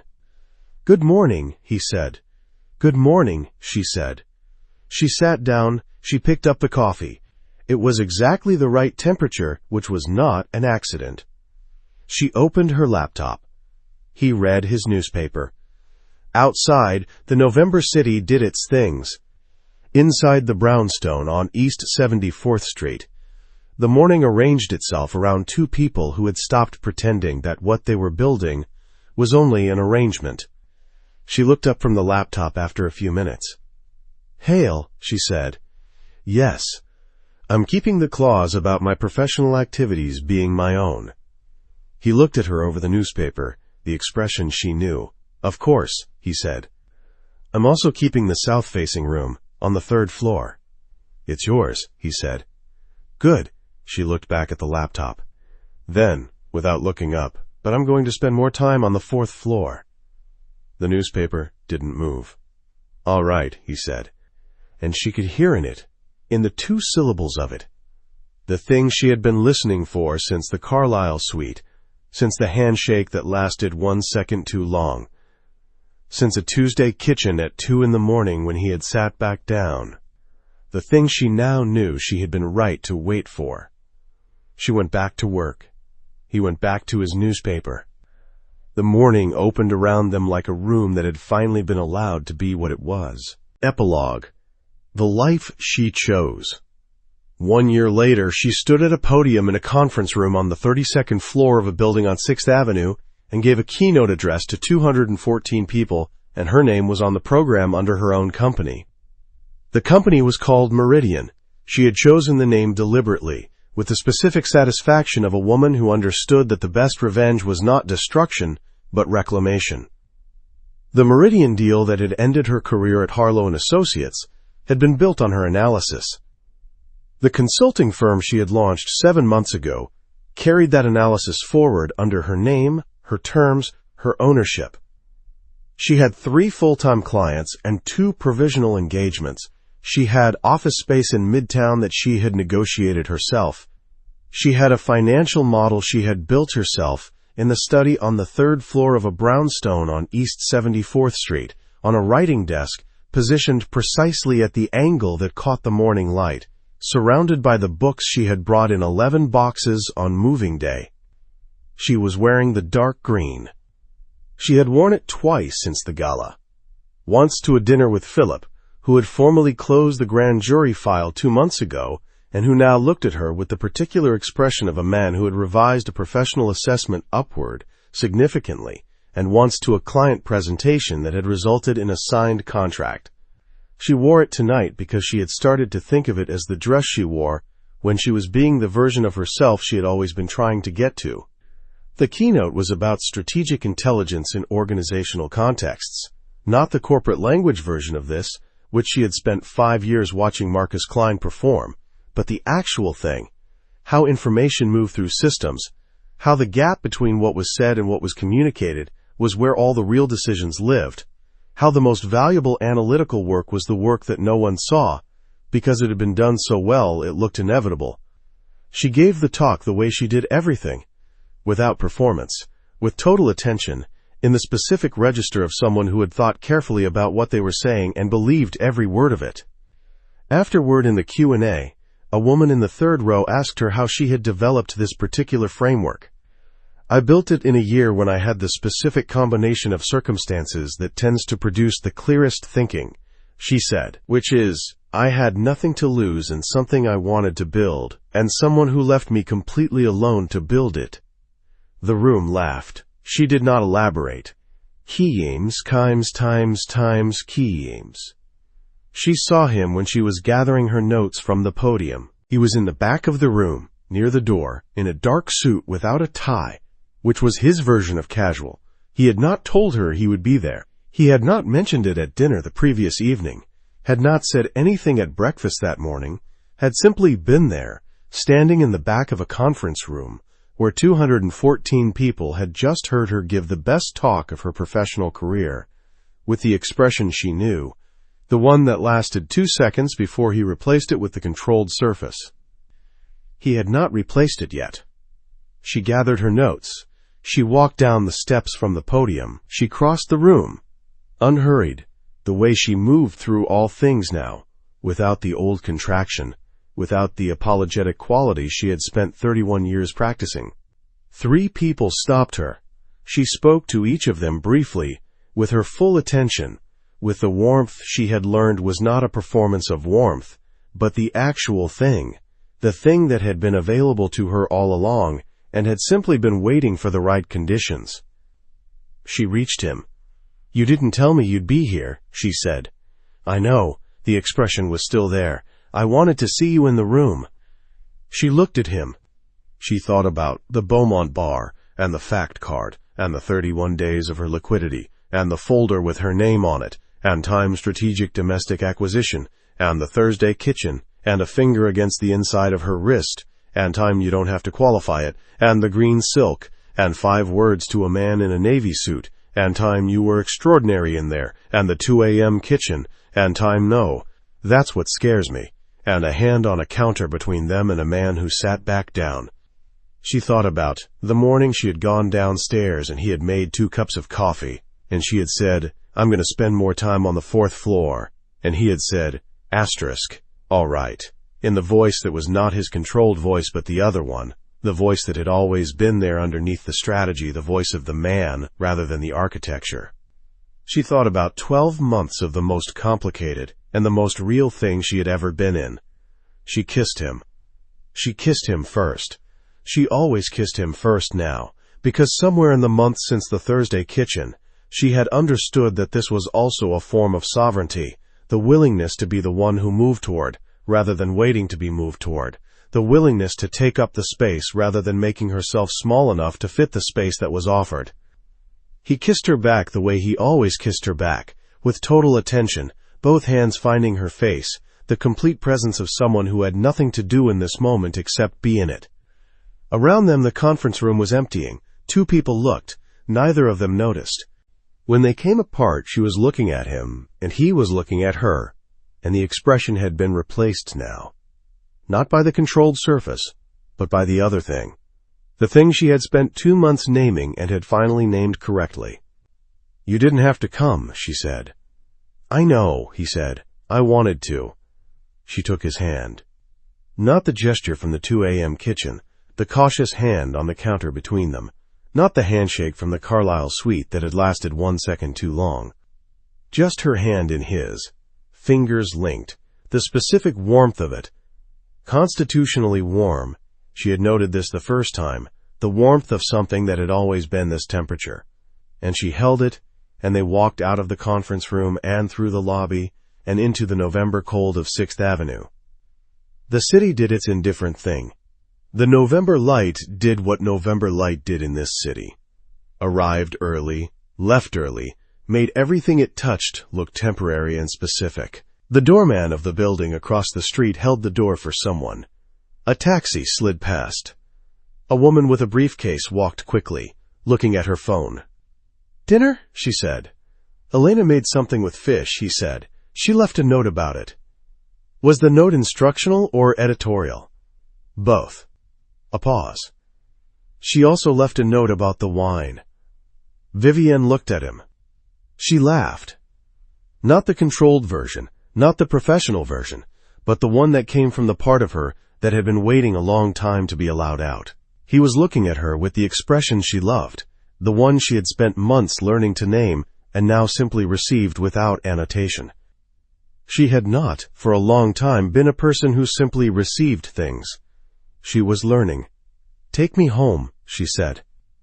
He let himself be saved the way he let himself be kissed, not without resistance, because the resistance was part of him and she had never wanted him without it, but with the specific quality of a man who had decided that this was the person he was going to let past the architecture.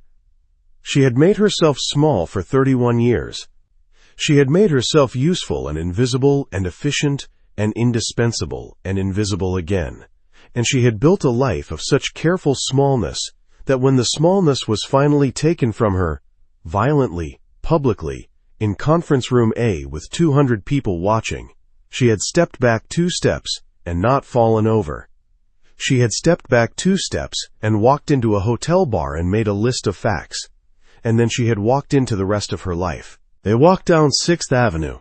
His hand was warm. The city was indifferent. The November light made everything look temporary, which was true of everything, and specific, which was also true. and which was perhaps the only honest thing November Light had ever communicated.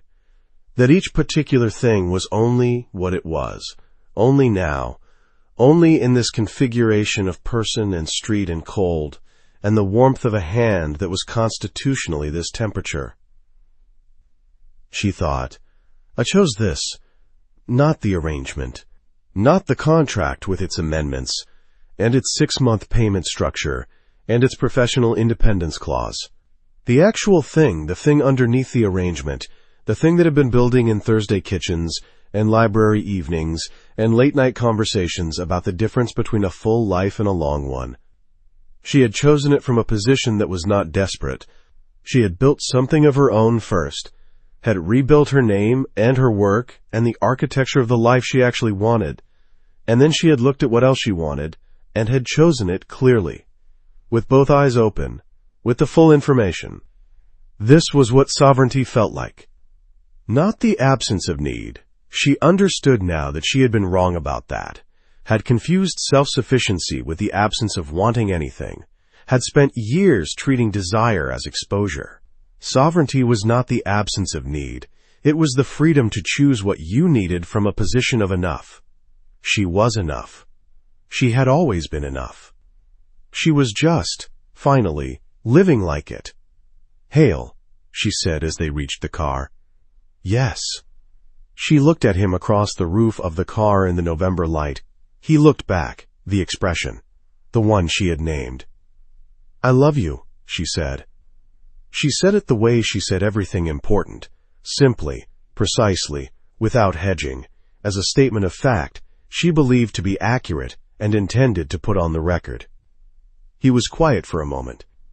The moment had the quality of all their best moments, the quality of a pause that was not uncertainty but the opposite, someone making room for what they were about to say. I know, he said. And then, because he had spent 12 years building walls, and 8 years of particular silence, and 2 months learning from the most precisely honest person he had ever encountered that the walls were not protecting him, but simply containing him, because he had sat back down in a kitchen at 2 a.m. and decided that certain things he had told himself were unavailable to him were, in fact, available, and he had chosen them. He said the other thing. I love you too, he said. That's what I've been trying to figure out how to say since approximately the first Thursday. She looked at him across the roof of the car. First Thursday, she said. The Calabrian chili. The Calabrian chili, he agreed. She laughed again, the real one. He watched her laugh with the expression she loved. She got into the car. He got into the car. They went home. Times. The brownstone was on East 74th Street, between Park and Lexington, and it had been there since 1887. The south-facing room on the 3rd floor had the best light in the morning, which was why she had wanted it, and why she still came there most mornings. To the writing desk, to the green notebook, to the window through which the November light arrived early and left early, and made everything it touched look specific and particular and exactly what it was. The books were on the shelves. The index cards were on the wall, most of them replaced now with new ones. The architecture of new problems, new work, the ongoing project of building something that was entirely hers. Elena still left coffee at the right temperature. On Thursday evenings he still cooked. Vivienne still came downstairs. End.